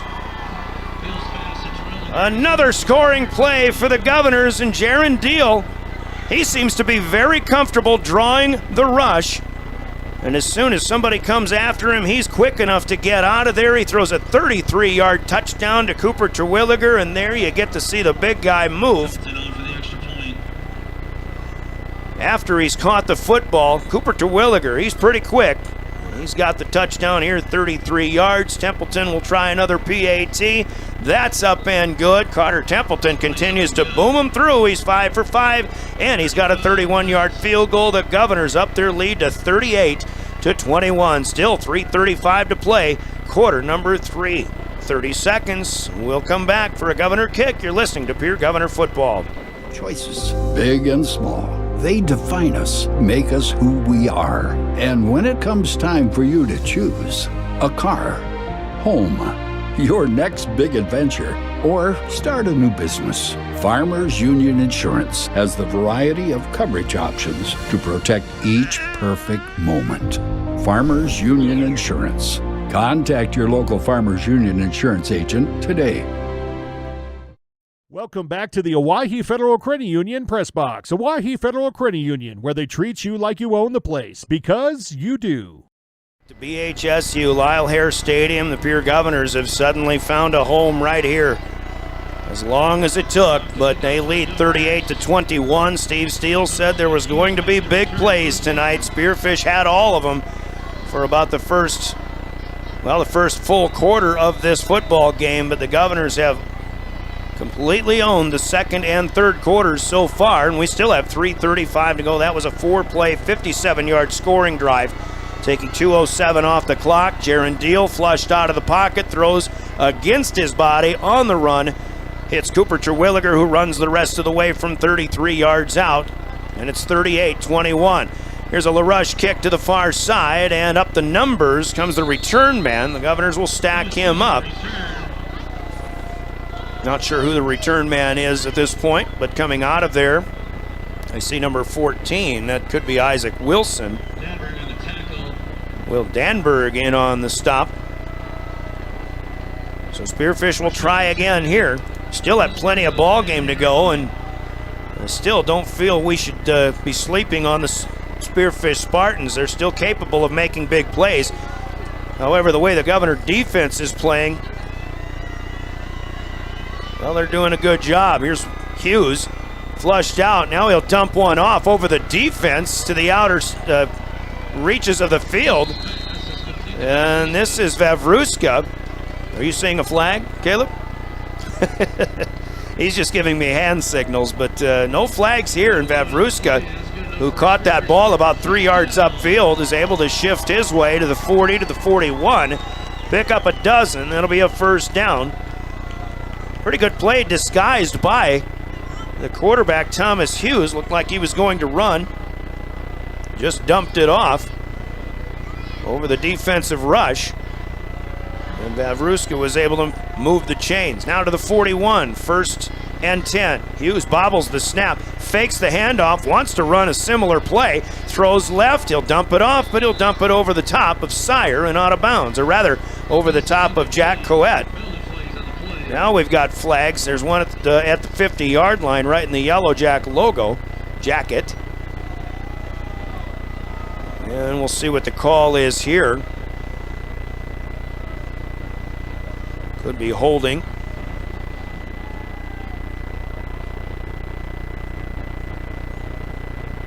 That is a good point. Is that what you're seeing? Caleb Brozick seeing linemen making their way upfield, but don't know if we're getting ineligible downfield. Looks like there's no penalty at all here, although now we've got 2 officials to the near side who are going to discuss this play.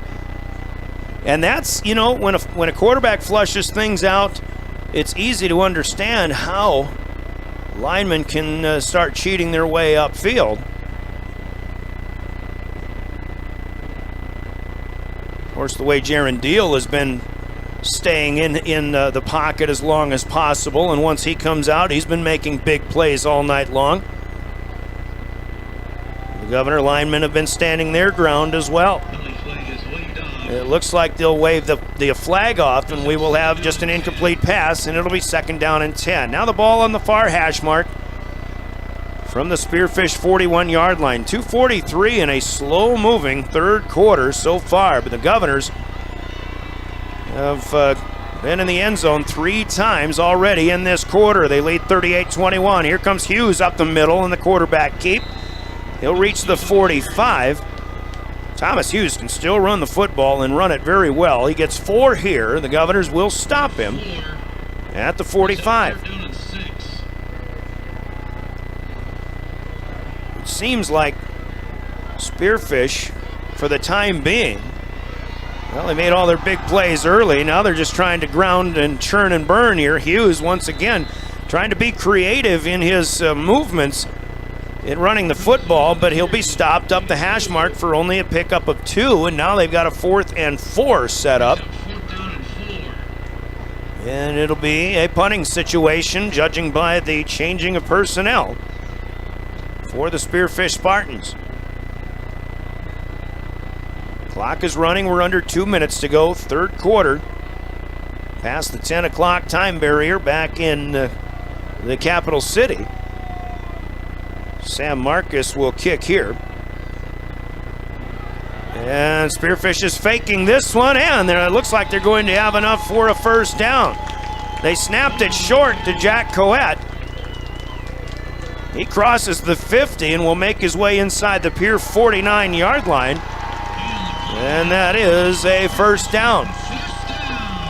So big play for Spearfish, keeping their defense off the field among other things, but Coette will get 4 yards. He had a 13-yard touchdown to start the scoring on the opening drive of the night for the Spearfish offense. So a fresh set of downs here. Minute 15 to go. Spearfish has to get a late bloomer onto the field, and he doesn't know where he's supposed to be going, so Tom Teason has to take a timeout here.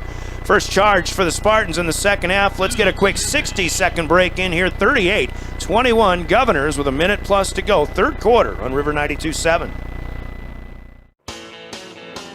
Dakota Pro Air is a locally family-owned business that has been taking care of farmers' aerial needs since 2020. With locations in Letcher and Miller, Dakota Pro Air is able to provide service to a large area.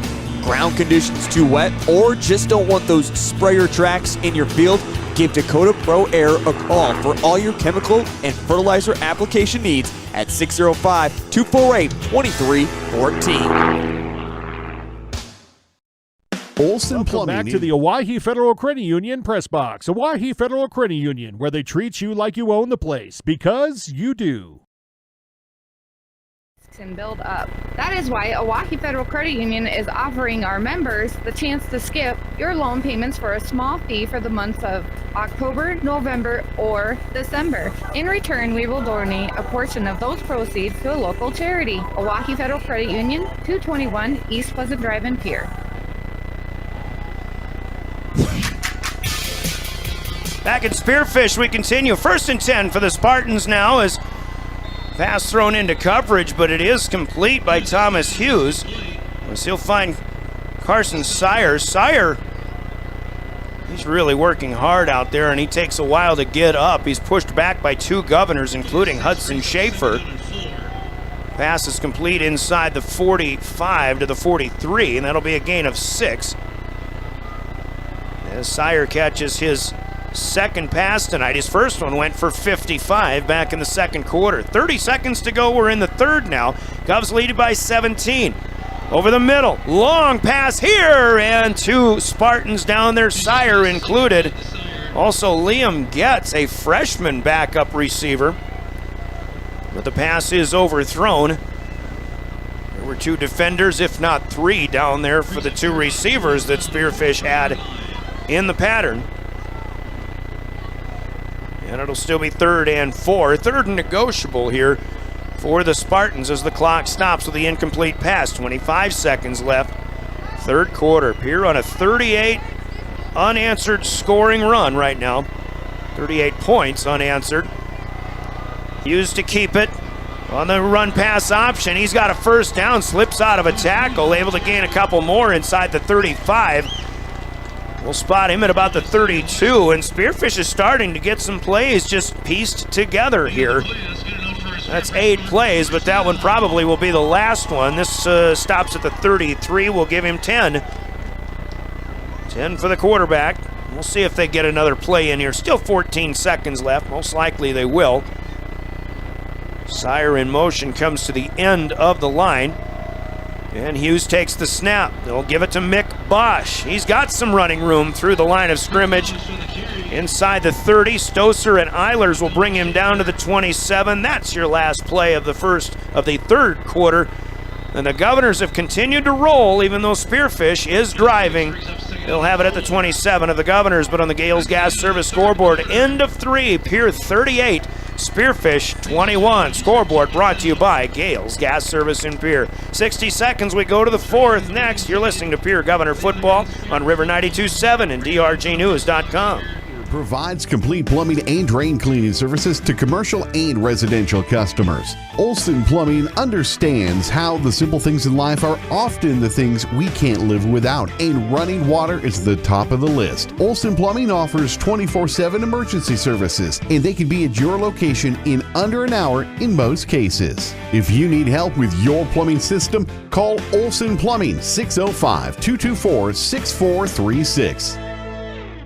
Check out Iverson Auto in Mitchell or Huron for great deals and top-notch service. Iverson Auto has it all, from the knowledgeable sales and finance teams to the experienced parts and service teams, plus the best detail shop in the region. Iverson Auto, 77 plus years in our community, locally owned and operated. We have always been here and always will be. Stop in for your next new or used ride, or use one of our professional services at Iverson Auto in Mitchell and Huron, or browse our inventory online anytime at iversonauto.com. Welcome back to the Owyhee Federal Credit Union Press Box. Owyhee Federal Credit Union, where they treat you like you own the place, because you do. State University, we go to the fourth quarter. Brian Oakland play-by-play. We've got an end-around reverse. Handoff by Thomas Hughes to Cade Vavruska. And he will turn it around the right side, cut inside the 25, down to the 21 for 6. And that'll be a first down pickup. Vavruska's first carry of the night. And again, Spearfish trying to make something happen as they really have to stop the run of the Pierre Governors. Pierre has done everything right offensively for the last 2 quarters. Now we're in the fourth. And flags here, pre-snap penalty, and this one goes against the Spartans for a false start. Penalty number 10 on the night. Back them up to 1st and 15. They'll have it at the Pierre 26-yard line.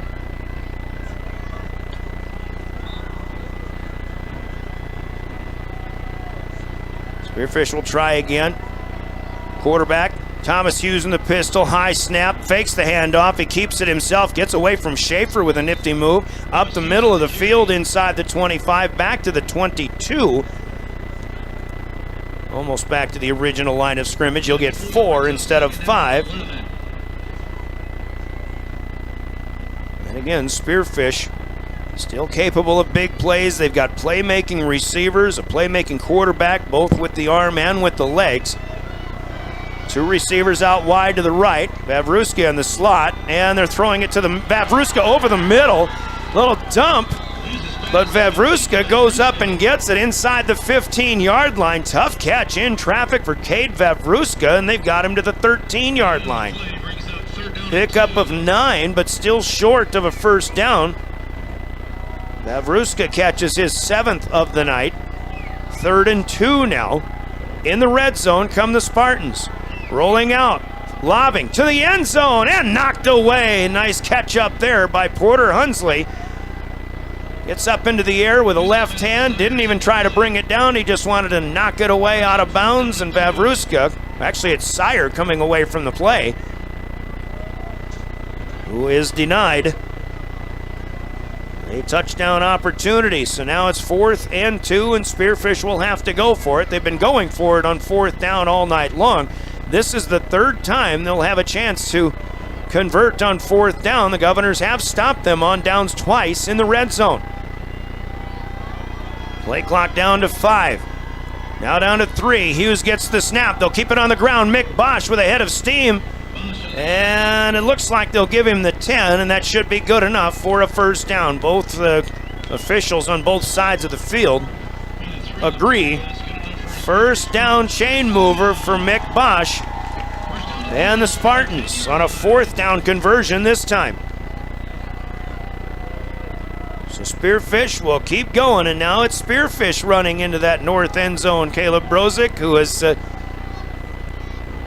wisely and alertly noted that all of the scoring in this game has been in this direction. Hughes tucks and runs, gets to the 5, and slips through 3 defenders into the end zone for a touchdown. I don't know what it is about this north end zone, but Spearfish has finally found a way to end a 38-point scoring run for the Pierre Governors.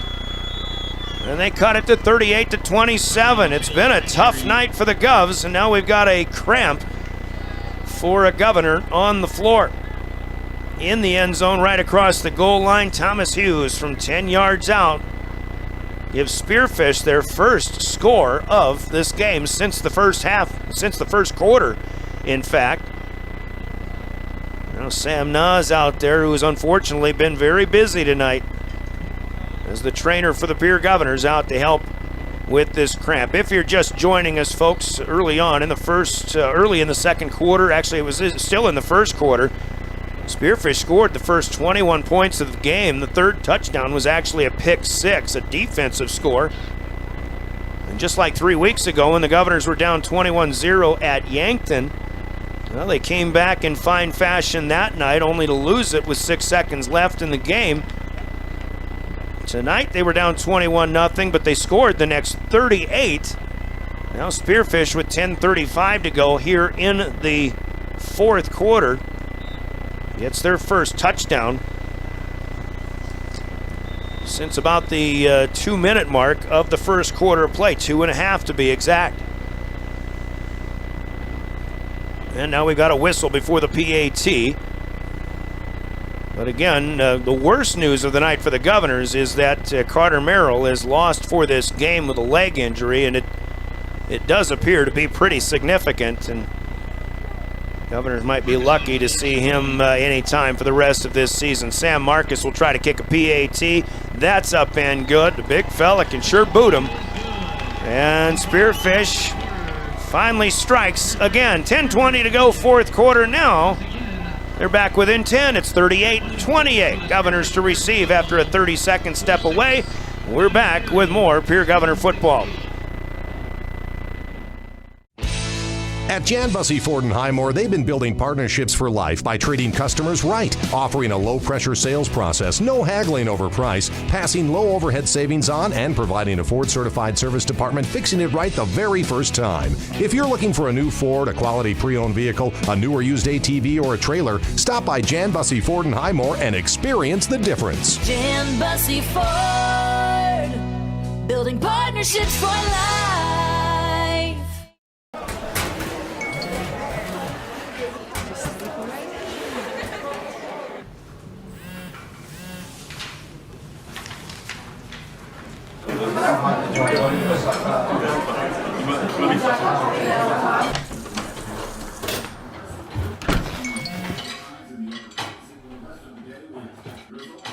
When the world feels big, a small note can mean everything.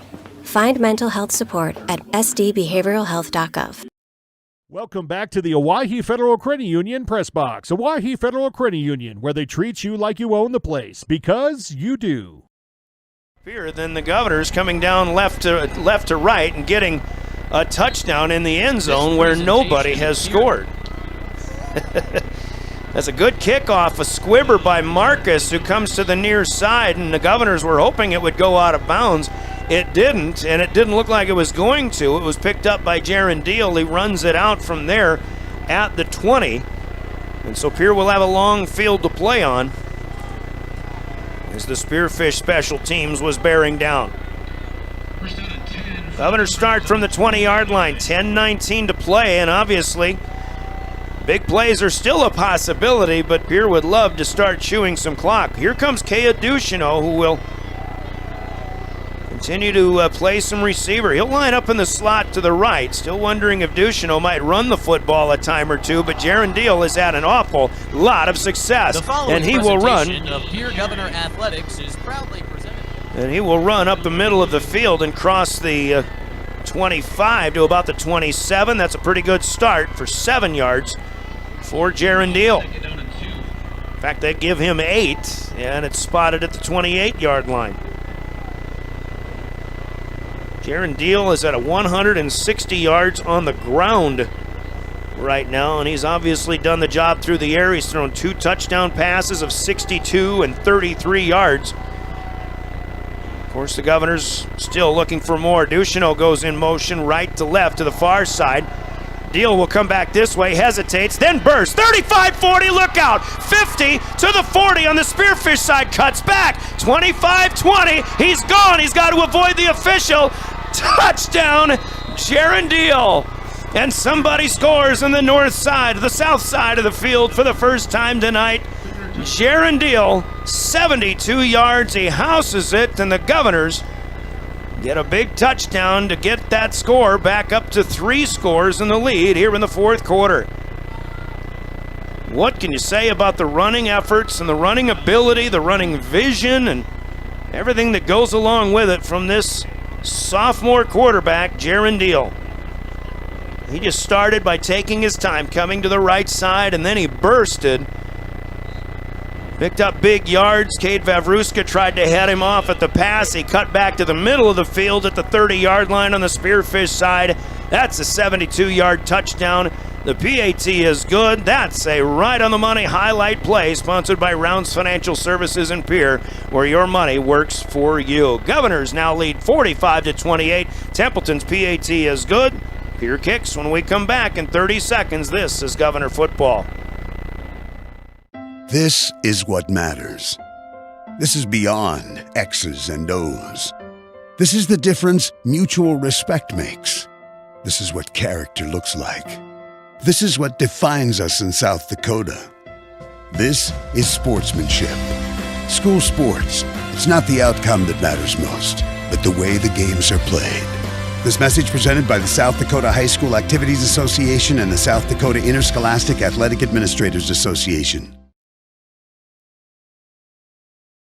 Generational back to the Owyhee Federal Credit Union press box. Owyhee Federal Credit Union, where they treat you like you own the place, because you do. We're still communicating over the phone through text messaging. It looks like, it does remind of Lincoln Keenholz and his ground game, or even before Keenholz, there was Garrett Stout who made plays like the one Jaron Deal just made. And that, of course, led the Governor efforts for a number of years. Line drive kick by Jacoby LaRush from left to right. Now returning is Spearfish, and they'll cross the 35 to about the 38-yard line. The return by Thomas Hughes. The thing about Spearfish, they obviously ask an awful lot of their top players. Thomas Hughes, Carson Sire, Cade Vavruska, Lathan Lucas, these guys play the entire game, going offense and defense, not to mention special teams here for Hughes. 9:14 to go. We're in the fourth quarter. The Governors respond off of a touchdown by Spearfish. I believe Jack Coet is... Nope, it is still Hughes in there, rolling out to the right. He wants to throw. He'll throw short. He's got Sire at the 50-yard line. He'll run it out of bounds. After Spearfish started at their own 38-yard line, pick up 12 to the 50. In fact, we'll give him 13 to the Pierce 49. And Hughes, well, he continues to throw the ball. That's his 24th pass attempt of the night. Carson Sire catches just his 3rd. Hughes keeps this time right into the pile. And he'll pick up just a yard. They'll give him to the 48, second down and 9. Governors continue to stuff the run. They don't mind. They'll hope this clock can just tick away here. It's getting late, obviously. They're going to be home late tonight, but hey, it's Friday night.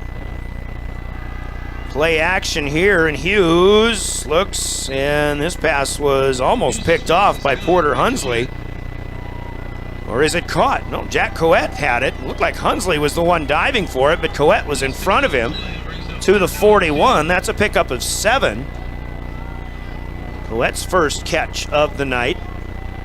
Still short of a first down by a couple yards. It's 3rd and 2. Clock running at 8:10 here. Sire takes his place on the right end of the line of scrimmage. They'll stay on the ground now with Mick Bosch, and he is stood up at the 40-yard line, 1 yard shy of the line again. Ooh, they look like they're getting a good spot here by this near side official. Max Schmitz in on the stop. I just saw Mick Bosch, once he hit the 40, he kind of turned his back to the contact, and the ball kind of stayed on the 40-yard line. That's just how I saw it, but the official sees it another half yard ahead. It's still 4th down and inches. On a gain of 1 for Mick Bosch. Spearfish has to go for it, trailing again by 17. On the ground, Bosch to the left side, has the first down. He's got the 35. And you've got Devin Binger helping to push things back, but underneath, Hudson Schaefer, I think, gets him by the legs in the initial contact. So to the 35 it goes. First down and a 4th down conversion.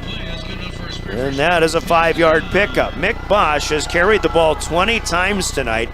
His longest gain has been 7 yards. So Spearfish will use the run to set up the pass. Now they want to throw on first down, coming near side, rolling out. And this pass is intercepted. However, Logan Whitty had a foot on the sideline. The pass goes through the hands of Peyton Jones, who is a backup tight end. 220-pounder. He came from all the way across the field. Spearfish has been running this play quite a bit in the second half, but they dodge a bullet here on an incomplete pass, and Logan Whitty did catch it through the hands of the intended receiver. However, his foot was indeed out of bounds when he caught the ball. So incomplete, 2nd and 10. Hughes will fake the handoff, keep it himself, and he'll get wrapped up. Here is Sam Larson. Haven't called his name in a while, but we have called his name a lot tonight. Sam Larson playing a fine game defensively. Loss of a half a yard, back on the wrong side of the 35 for the Spartans. And it'll be 3rd down and 10. Say no gain here, 6:35 to go. We're in the 4th quarter. Governor's in good shape, especially if they can get a defensive stop. Play action. Hughes, indecision. He buckles Binger, but then rolls out. Now he's got Jack Coet over the middle of the field at the 30. Coet hit by Schaefer. He'll dive forward for another 4 yards to the 26-yard line. That's a pickup of 9. Talk about deer in the headlights. First of all, Thomas Hughes looked like that. Then he got Devin Binger with deer in the headlights, but still, he had the poise and the patience to deliver the pass for 9. 4th and 1, another 4th down conversion. Hughes rolls out, he'll fake, he'll run. He's easily got the first down to the 20. Ball comes out as the Governors get him from behind, and Pierre may have it. It's a fumble on the floor. Pierre football inside the 10-yard line. And if I am recalling properly, I think it was Porter Hunsley who came from behind, and you can see him stab at the football from behind. Great run by Thomas Hughes, but the Governors make the defensive play. The 4th turnover of the night for Spearfish, and Pierre will have it 1st and 10 at their own 18-yard line, or rather their 8-yard line, as Hughes runs for 18. So it's Pierre football, and they have a chance to run this thing out. 5:46 to go. Start at their own 8. Obviously, if they get an opportunity to score some more, they'll sure take it. And Pierre, you know, they love these 92-yard type touchdown plays. Here comes Kea Duchino, first carry of the night in a backup role. Again, the Governors without Carter Merrill now. Lost to injury. Duchino can only get back to the line of scrimmage. Kea's first carry of the night. Brock Lewis in on the stop. Kea's done a great job backing up Carter Merrill. Had some big runs last week. He really has had some big runs over the early stages of the season. Really been a good teammate. Now a low snap. Fielded by Deal. He'll get it to Ducheneau, who turns around the right side, near side. Trying for the 10-yard line. He stopped a yard short. Lewis gets him again, but once again, Ducheneau didn't really have a good opportunity to do anything there. He'll head off the field. It'll be 3rd and 9, and the Governors will have to throw the football here. 4:42 to go. They do lead 45-28. Shufflebine is out wide to the left. He's made some big plays. Of course, Jaron Deal has made huge plays tonight ever since he took over late in the first quarter. Deal looking for Shufflebine. How about it? It's single coverage out there. Shufflebine catches it, but he comes down hard. And Carson Sire there step for step. That's good coverage, and that was just a why the heck not type of a play. But Jaron Deal led Shufflebine well out of bounds with that throw. So Pierre will punt now. As Deal throws his 20th pass attempt of the night. Caleb Lounsbury's still the punter, but he's going to be standing about halfway through his own end zone. Oh, what happened? We got a flag thrown. The Governors are coming back out onto the field. What did you see? Something happened with that Spearfish team that is, they rule pass interference. Okay, I think what happened, they might be getting Carson Sire after discussion. Sire gave Shufflebine quite a push while Shufflebine was catching the ball, or trying to catch the ball, even though he was well out of bounds. And they're calling a pass interference with that shove in the back. So the Governors get a huge break here. They get a 15-yard advance out to the 24-yard line. We never saw a penalty flag, but I did see actually how that play developed. Now Lounsbury's in there. He'll hand off to Ducheneau. Here goes Kea to the 35 to the 40. That's a first down pickup for Kea Ducheneau. The Governors on this possession have new life. Ducheneau out to the 43-yard line. That's a pickup of 19 yards. Kea, 175-pound senior. They'll spot it at the 42, so we'll call it 18 for the senior. Spearfish, by the way, celebrating senior night, and they're doing some things for breast cancer awareness as well. We hit the 4-minute mark of quarter number 4. 45-28 Governors. Lounsbury back in at quarterback, handing off Ducheneau again. Left side has the 45 to the 50. It looked like Sires tried to strip the football out of his hands. Carson Sire looks like a very tired football player right now. He's just been giving it everything he's got all night long. Ducheneau into the Spearfish side of the field at the 49-yard line, a pickup of 9. And the Governors have it 2nd down and 1. Govs have Douglas at home. Next week it's Thursday night, and it's 6 o'clock Central Time, the scheduled kickoff on a school night. Keep that in mind. Lounsbury to Ducheneau again. 1st down and more. 45 to the 43, and a flag will be thrown from the near side official. And this one's going to be coming back. It looks like the Governors will be called for a holding penalty. There's one thing about the flags tonight. They sometimes, like that previous play, that pass interference that we didn't even see that they were discussing earlier on. Some of these flags are coming out late, but sometimes it just takes a while to get the flags out of your pocket. I'm sure Chad Uhrig and Steve Rounds will back me up on that. This will be a 10-yard penalty against the Govs. It's their 8th penalty of the night. And Governors back to their own 41-yard line. In our stall here in the press box, we just got burst in upon by offensive line coach Scott Nye, who I think he kind of made a prediction, and the Governors, they felt something was about to turn around in that second quarter, and that's exactly what has happened here tonight. 45-28. They lead after trailing 21-0 in this game. Lounsbury pitches to Ducheneau on 2nd and 11. Kea straight up the middle of the field, 40 to the 44-yard line. That Pierre was knocked back to the 39-yard line. Brock Lewis with the stop, and they'll give Ducheneau to the 45 for a gain of 6. It'll be 3rd and 5.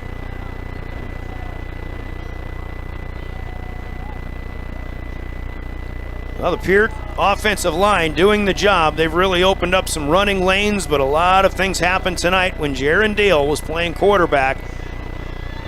And just the way he ran the football and had the field vision, big plays. Here's Lounsbury looking for another one. Shufflebine out there. No, it's picked off by Carson Sire.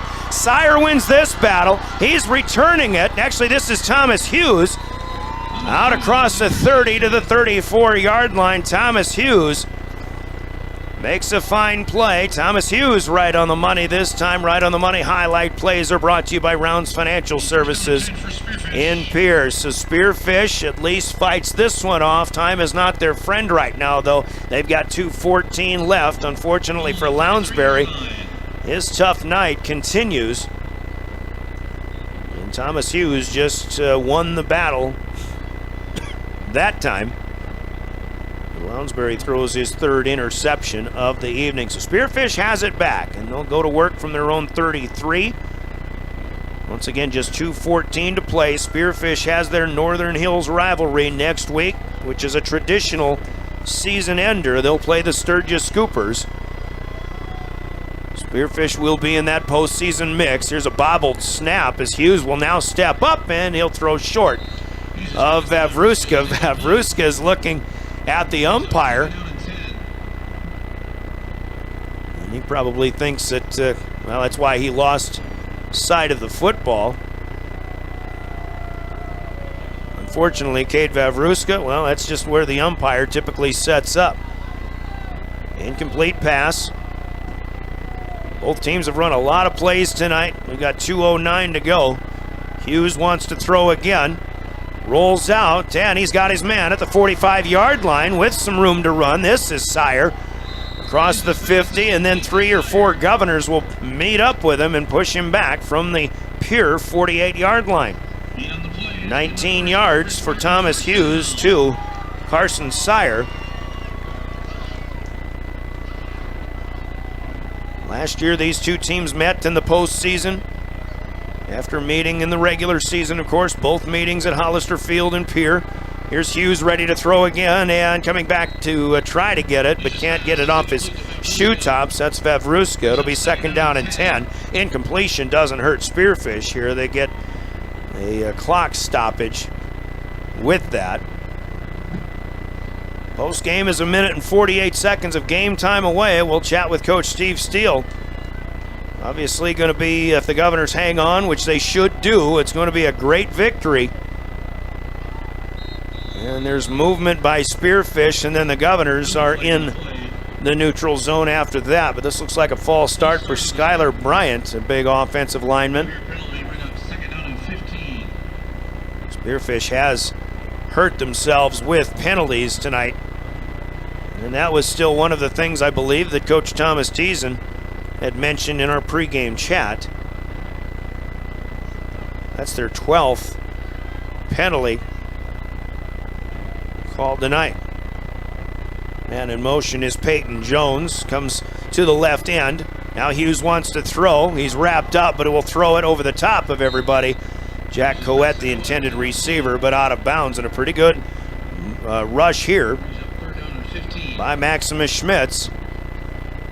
Schmitty's played some good football, especially on the defensive end all season long. Even though we haven't called his name as much as we have before over the course of the season, but still playing a fine ball game. 3rd and 15, now 1 minute 38 left.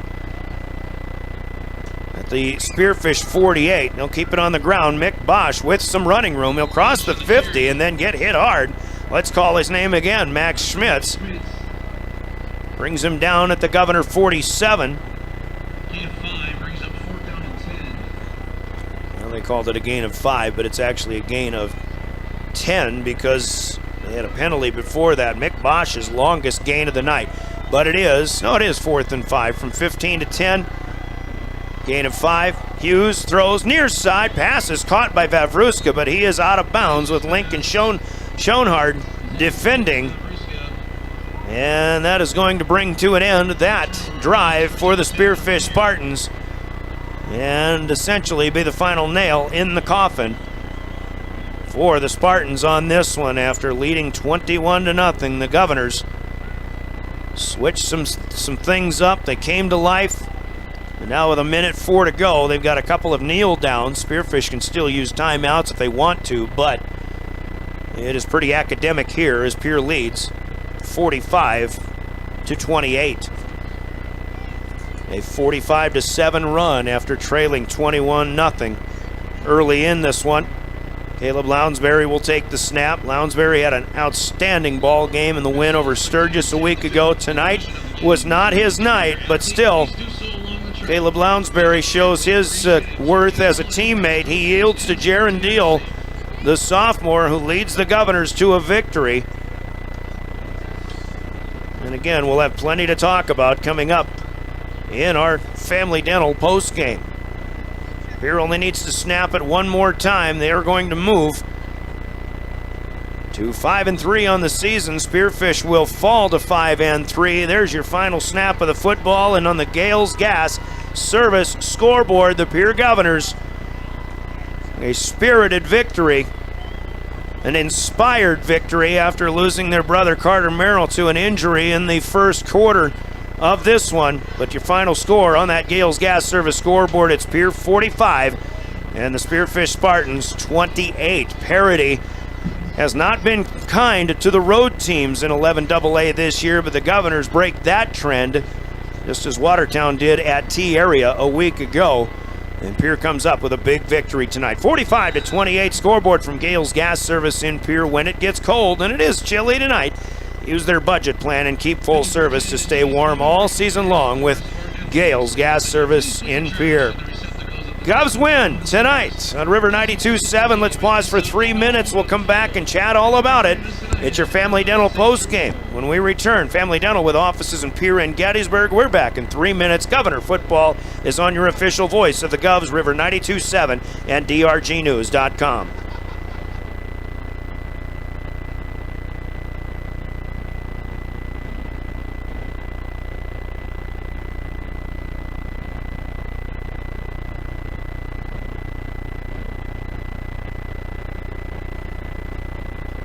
Smart grocery shopping takes a little TLC.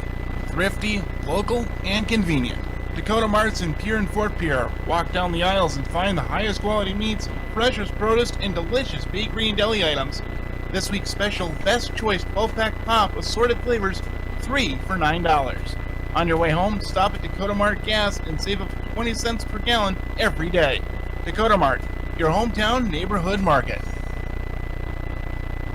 Taking care of your vehicle since 1980, TMA and Pierre has been serving Central South Dakota for over 42 years. Owners Bruce and Brenda Lounsbury, owners of the Ultimate Tire Store, have been taking care of customers at TMA for over 30 years. TMA, your hometown-owned business, offers quality service and products. Tires, mufflers, alignments, oil changes, brakes. Call 605-224-6167. Open Monday through Saturday, 8 a.m. till 6 p.m. TMA, next to the Northridge Plaza in Pierre.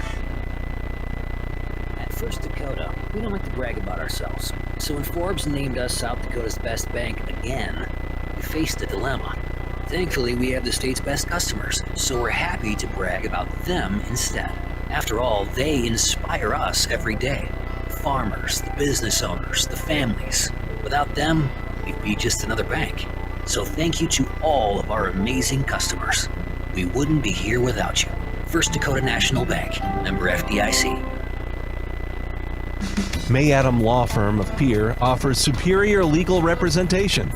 Clients can be assured their legal matter will be handled with expertise and the utmost professionalism. Their skilled South Dakota lawyers can take care of your family law, estate planning, real estate law, and personal injury. They're able to help you plan and prepare to make matters easy now and into the future. Call 224-8803. May Adam Law Firm in Pierre since 1881. Financial investments are very important, but so are the investments of time, patience, and encouragement our young athletes receive from their coaches, teachers, and mentors. Your Pierre area Edward Jones financial advisors understand this. That's why Edward Jones is a proud sponsor of Governor Sports on the stations of the DRG Media Group. For all of your investment needs, call or stop by your Pierre area Edward Jones office. Go Govs! Edward Jones, member SIPC. We're passionate about getting yearly mammograms because 1 in 8 women will be diagnosed with breast cancer. You can get a yearly mammogram to detect it early. Would it help if I requested nicely? Please, could you be so kind as to get a mammo? Or singing it. Get your mammogram starting at 40. Or with a British accent. Schedule your mammo with an Avera Breast Center at avera.org/breast or call 888-422-1410.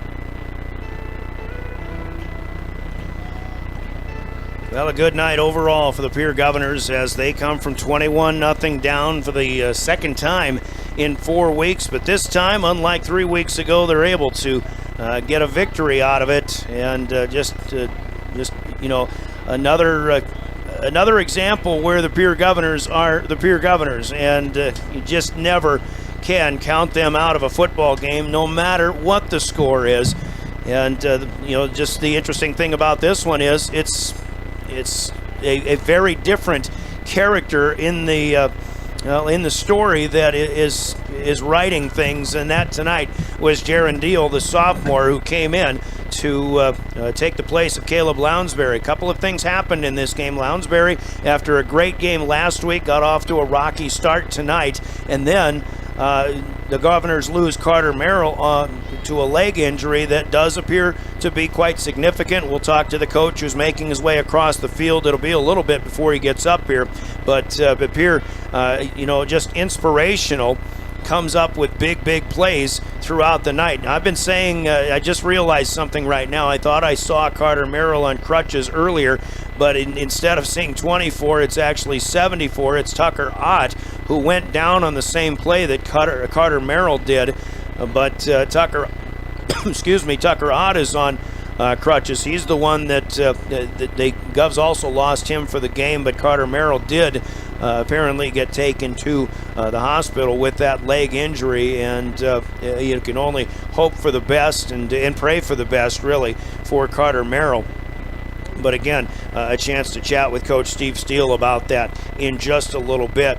Governors yielded again a 21-0 deficit as Spearfish got a 13-yard touchdown run from their quarterback early in the first quarter. Governors were turning the football over in the meantime, and then on the third possession for the Spartans, Thomas Hughes hits Cade Vavruska with a 27-yard one-handed grab to make it 14-0, and then on the third play of the Governors' next drive, Lathan Lucas picked a pass off, returned it 28 yards for a pick six, and it was 21-0 at the 135 mark of the first quarter of play. But then the Governors, again, with Lounsbury's struggles tonight, not to mention the loss of Carter Merrill, they needed somebody to run the football that they could count on to get big gains. And boy, Jaron Deal came in and he did exactly what he's been doing in the JV ranks so far. Govs have been playing a good schedule and playing very well over the course of their season to this point. But Jaron Deal comes in, engineers a 7-play, 56-yard drive, and he runs in from 11 yards out for the first score of the game for the Govs at the 11:05 mark of the second quarter. That made it 21-7. Then Sutton Sonnenschein picks off Thomas Hughes at the 15-yard line, or at the 17-yard line rather, as Spearfish was driving again. So they turn away the Spartans, and then the ensuing drive actually turned into an interception by Carson Sire, but the Spartans turned it over on downs later in the second quarter. The Governors then get an 80-yard drive on 10 plays and 3:43. Deal with a 12-yard touchdown run to make it 21-14. And then after an Aiden Beam interception, the Governors are able to kick a field goal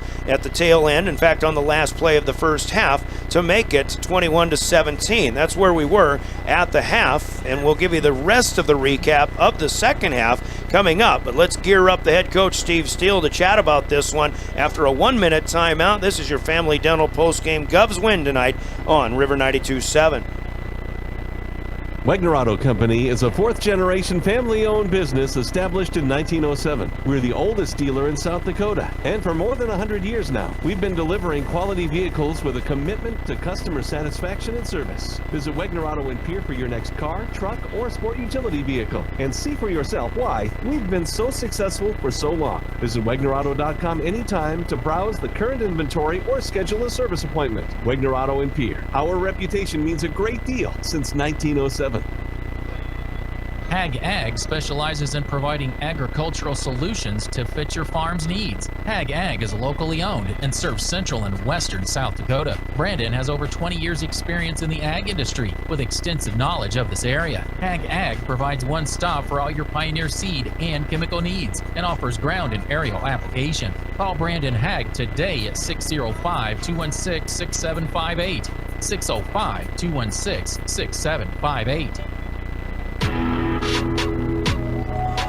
Big win for the Pierre Governors tonight. We continue with our Family Dental postgame, and Steve Steele comes up to join us. Just an incredible win for the Governors and come from behind fashion. Unfortunately, bittersweet. The Governors do lose Carter Merrill, and to save an emotional topic, we'll just confirm it is a significant ankle or lower leg injury for Carter Merrill. But Jaron Deal comes in, coach, and the thing that I've noticed this year, parity, we continue to talk about it in 11AA, but the one thing that has really been affected, or the people who have been most affected by the parity, or the people who have struggled the most, are the teams who go on the road. And being on the road is a tough thing to do this season. It certainly looked when you were down 21-0 in the first half that that whole parity thing was true. And who knew? We'd seen it before. You're down 21-0 at Yankton. You come back, make it a completely different ball game. Still, you had a lot of time left, and when you scored in the start of the second quarter, and who knew you were going to run off 38 in a row, but what a come-from-behind win, and obviously you get some inspiration from your fallen brother in Carter Merrill tonight. Yeah, I mean, it was a tough moment there. I mean, you feel really bad, and then Tucker's hurt literally on the other side of the cart. Tucker's not going to end the season.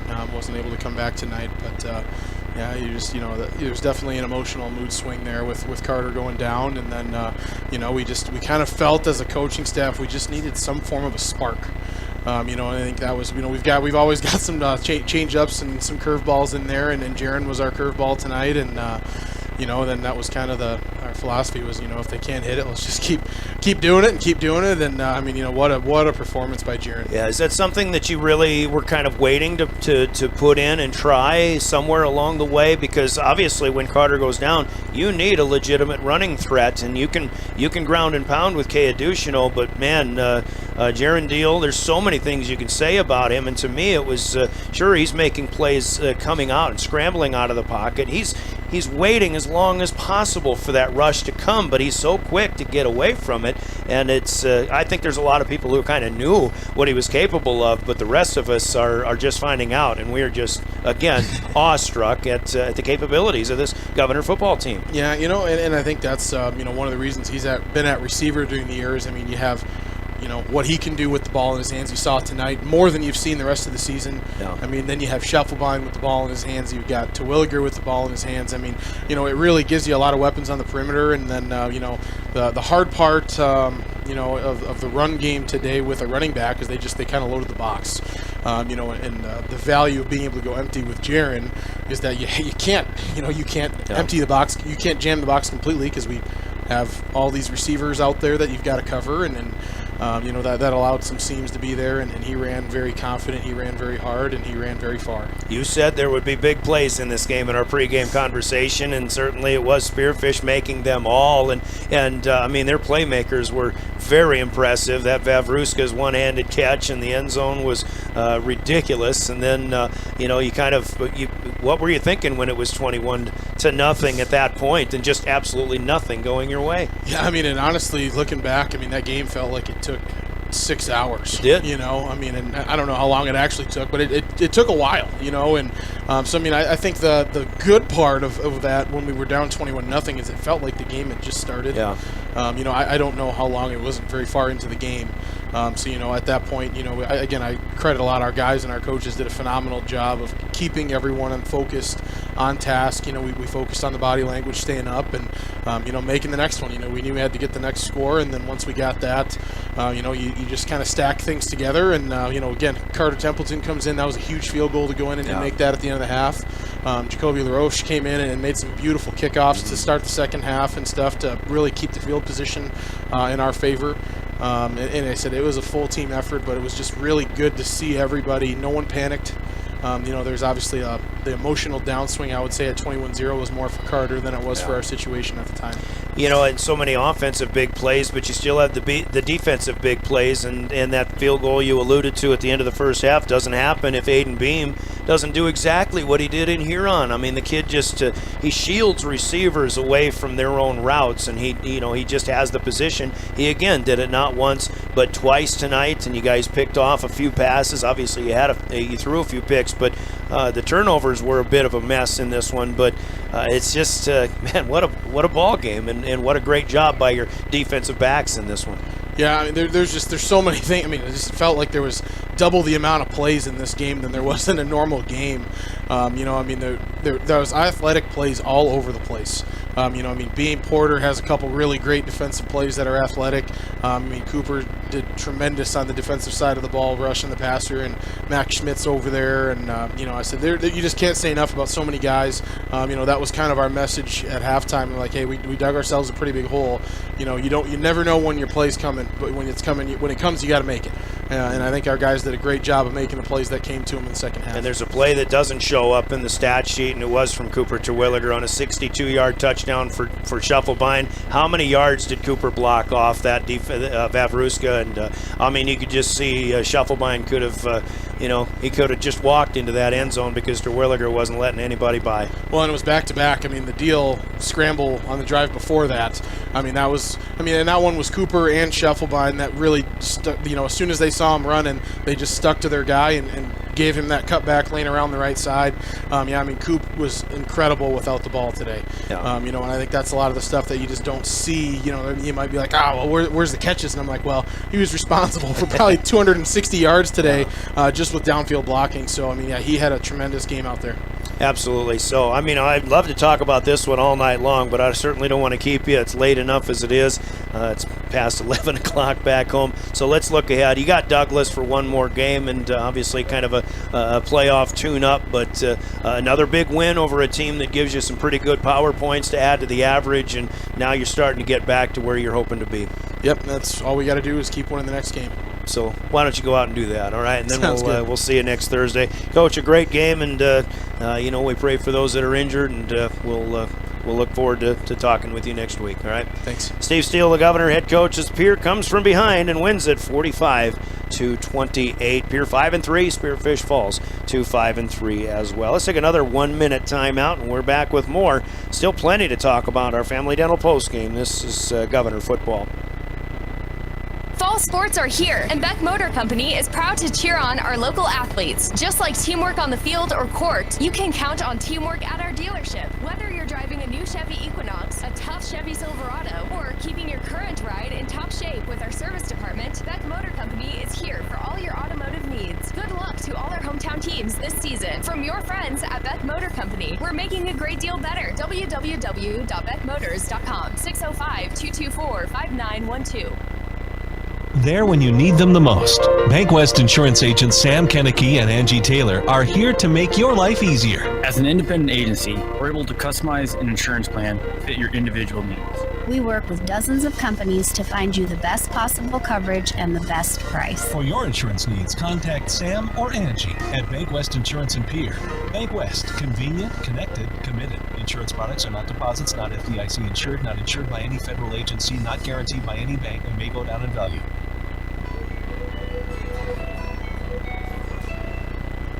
Back with more as we continued our little conversation off the mic with Coach Steve Steele about this one, and just highlighting more people who played well in this game. Sam Larson defensively played great, but the way Jaron Deal ran the football, it was really for those who were watching and those chatting about it, even publicly, I guess, online. It's just conjuring up memories, recent memories of people like Lincoln Keenholz and even back to 2019 with Garrett Stout, and just running quarterbacks who could obviously throw the football too, and that's what it looked like we were watching again with Jaron Deal here tonight. Just a lot of fun, even though the Governors again lose Carter Merrill to injury this evening. Here's a little more statistically. Let's start on the Spearfish side. Now at halftime, Pierre had a 267 to 240 yardage lead. I think in the end it's going to be decidedly Pierre, but I've got 140 on the ground for Spearfish. 68 yards for Thomas Hughes on 14 carries.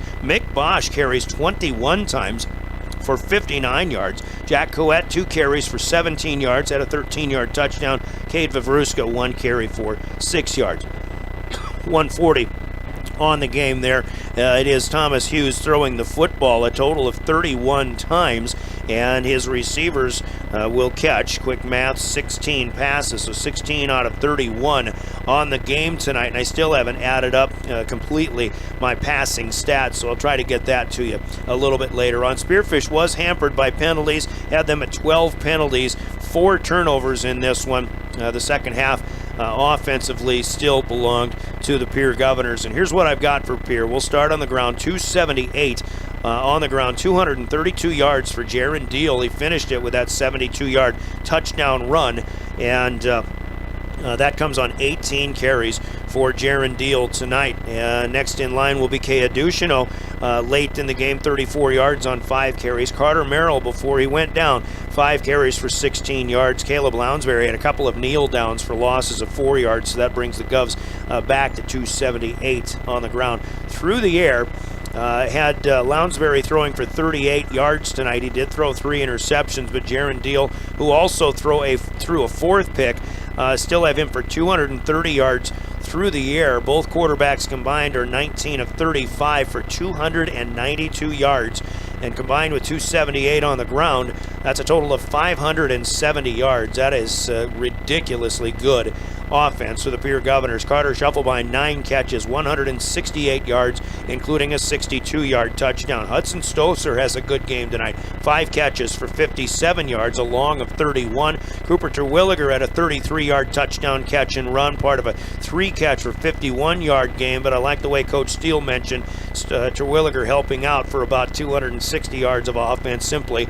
by blocking and leading the way. Carter Merrill did catch 1 pass for 11 yards. Jaron Deal, before he took over at quarterback, had a 5-yard catch also. Lincoln Dilgis was targeted tonight, made a big play in a grab, but that was negated by a penalty, so even Lincoln Dilgis was a little bit active tonight. Pierre was penalized 8 times tonight, had a number of first downs picked up. There were 5 turnovers by Pierre, 4 interceptions and 1 fumble lost, but a 570-yard day, you can withstand that. The Govs down 21-0, win this one 45-28. And again, we'll try to get some more stats coming up, but let's take another quick timeout. We've got big plays in this game. Your big plays are brought to you by Hermanson Endodontics in Pierre. I'm going to need a little time. Let's take another 1-minute break, and we'll have more coming back in our Family Dental postgame. Big plays will be next. This is Pierre Governor Football.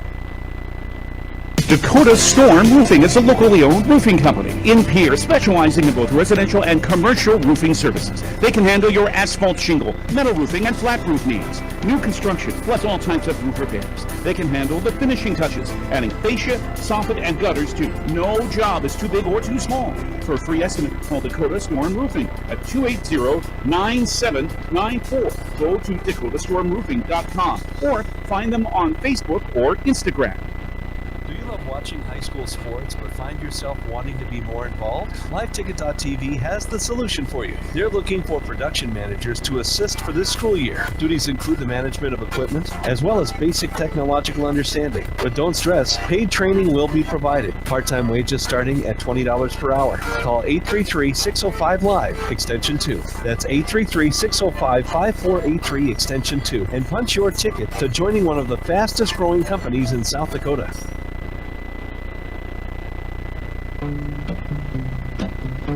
Family Dental postgame continues. I did finally get passing stats added up for Thomas Hughes. 16 of 31, 248 yards through the air as Spearfish had 140 on the ground, 388 overall for Spearfish. Usually that's a pretty good number, but the Governors threw up 570 through the air and on the ground combined tonight. Receiving, good games for Cade Vevruska. Man, Spearfish has some really good playmakers. Vevruska, 129 through the air with 7 catches. Had a touchdown with a one-hand receive of 27 yards. He had a 50-yarder to set up the first score of the night as well. Carson Sire, 4 catches for 93 yards, including a 55-yarder tonight. Jack Coette, 2 catches, 16 yards. Lathan Lucas caught 1 for 12. Mick Bosch, 1 for 1. And Graham Hughes had 1 for a loss of 3. So a lot of offense tonight as far as yards gained for both teams.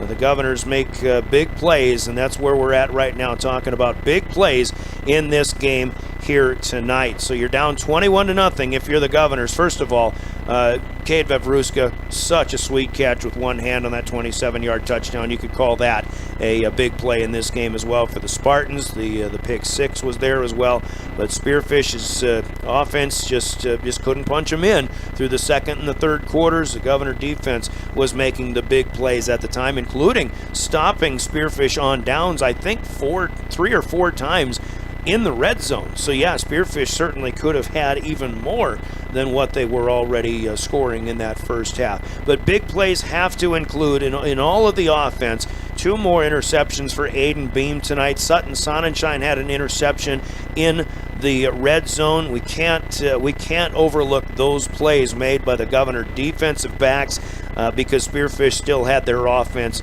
clicking through much of this evening. It just so happened that the Governor defense was turning in these Hermanson endodontics big plays through the middle 2 quarters, while the offense was also doing the same thing. The big plays of the night come from people like Jaron Deal, who runs for 4 touchdowns. He had a 10-yarder and a 12-yarder, and that comes in the second quarter, plus the field goal that made it 21-17 at the half.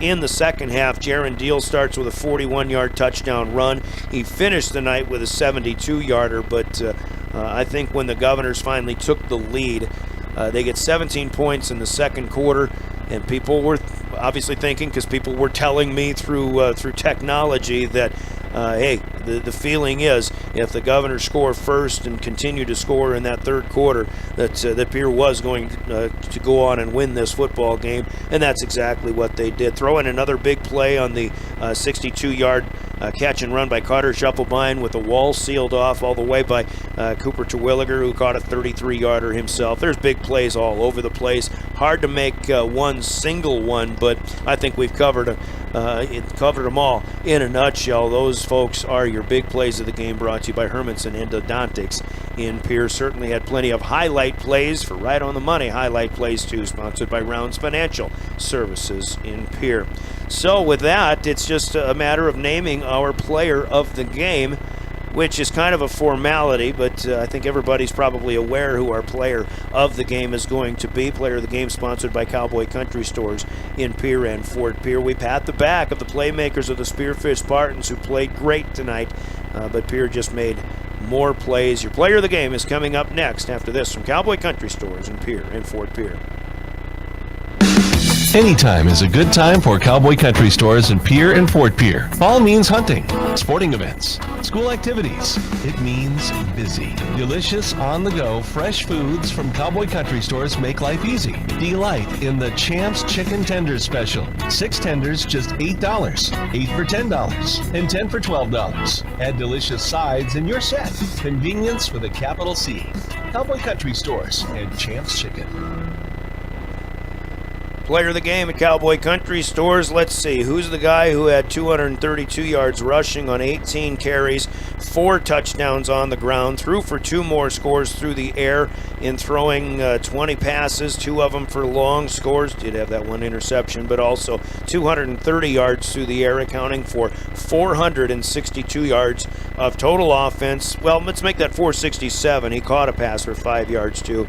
That's Jaron Deal, folks. This kid is a sophomore backup quarterback, and Jaron Deal goes 160. He's 6 feet tall, and he might be the next coming, the next great quarterback that the Governors had. We certainly saw a great performance by Caleb Lounsbury last week, and he did have his struggles tonight, but I think Caleb will still have some big performances coming up as well. But the Governors are going to need a ground gainer without Carter Merrill the rest of the season, and that obviously is going to be Jaron Deal. Jaron Deal is tonight's player of the game. He's getting a t-shirt going his way in the name of Cowboy Country Stores and River 92.7 Sports for being tonight's Cowboy Country Stores player of the game. Govs come from behind, 21-0 down, 45-28. The victory. They with the win, Spearfish with the loss. Both teams are 5-3, but Pierre has the advantage certainly in the power points, and they'll continue to move on up. With that being said, let's run down the scores one more time. With this game starting late already out in the west, in the western part of the state, everything was final even when we were at halftime. Yankton beats T-Area 31-7, so they were the 2nd seed. They'll continue to move on up. Huron wins again, the number 1 seed, even though they won't get a lot of power point help, beating Mitchell 27-3. Brookings, the 8th seed, beats Douglas 59-8. Watertown beats Sturgis, that's the 7, beating the 6th seed 29-15. Aberdeen Central was the 9 seed. They had the tough draw with Sioux Falls Lincoln tonight. Lincoln wins that one 58-14. Other scores include Stanley County getting a win at Gettysburg tonight 52-6. We'll see where the Buffaloes go as they get into the 9-man ranks, and 11B gets into postseason next week. I don't want to spend much more time running scores down. Justin Cowart will have those on the sports page of drgnews.com. If anybody's heading back, just remember the South Dakota Office of Highway Safety celebrates being a part of a team. They remind us all it is text or drive. There is no and buckle up, too, every trip, every time. Reminder from the South Dakota Office of Highway Safety. Our big thanks to Dalton Wademan for hospitality and setting us up here at Black Hills State University's Lyle Hare Stadium. And a big thanks to the Governors for the performance they put on tonight. Your final Gales Gas Service scoreboard, 45-28. Pierre wins it. Coming up next for the Govs, it'll be Douglas at home. Spearfish has their traditional rivalry with Sturgis to wrap up the season next week. Then keep in mind, next week's games are on Thursday night. It's Pierre and Douglas at Hollister at 6 p.m. We'll be on the air at 5:25 next Thursday here for more Governor football. And, of course, Douglas just going to play out the season as a winless ball club coming to Pierre, who might be still the team to beat as we get into that postseason play. Next broadcast for Pierre Governor Sports will be following the Governor volleyball team to the Huron Arena. Tuesday night, Governors will take on Huron for the 2nd time this season. We'll be on the air for that one at about 6 o'clock, and maybe 6:15, 6:30, the first serve from Huron on Tuesday night. We thank you for joining us. For Caleb Brozick, who has run this one with live ticket, you can certainly re-watch it at drgnews.com. Go govs.live, the YouTube link for live ticket as well. And our big thanks to Cashton Seaboy, who runs the show in our studio. I'm Brian Oakland. It's been a crazy game tonight. It's been a bittersweet victory, but still a great win for the Pierre Governors. Your final score on the Gales Gas Service scoreboard, Pierre 45, Spearfish 28. We'll talk to you with Governor Volleyball Tuesday night. Next time we speak, this is a presentation of the official voice of the Governors, River 92.7 and drgnews.com. Good evening, everybody. This presentation of Pierre Governor Athletics was proudly presented by Bank West, Beck Motors, Dakota Storm Roofing, Superior Concrete, Live Ticket, Overhead Door, Ranky Gray Wealth Management, Avera Orthopedics, Capital City Ford Lincoln Toyota, Kruger Contracting, Century Business Products, Brittany Scheffelbein Agency, Dakota Mart, Access Health, May Adam, TMA, Avera Health, Graham Tire, Slumberland Furniture in Pierre, American Bank and Trust, Pierre Regional Airport, Oahe Federal Credit Union, Ramkota Hotel, Xander Auto Parts, Dakota Plains Federal Credit Union, Ferding Electric, Bauman Lumber, Wegner Auto, Kathy Sun and Shine Properties, and Black Hills Federal Credit Union. DRG Media Group thanks you for listening to this broadcast of Pierre Governor Athletics. You've been listening to coverage of Pierre Governor Sports on the official home of the Pierre Governors, River 92.7 and DRG Media Group. Governor Sports is brought to you by your Pierre Sports marketing sponsors, Bank West, Beck Motors, Dakota Storm Roofing.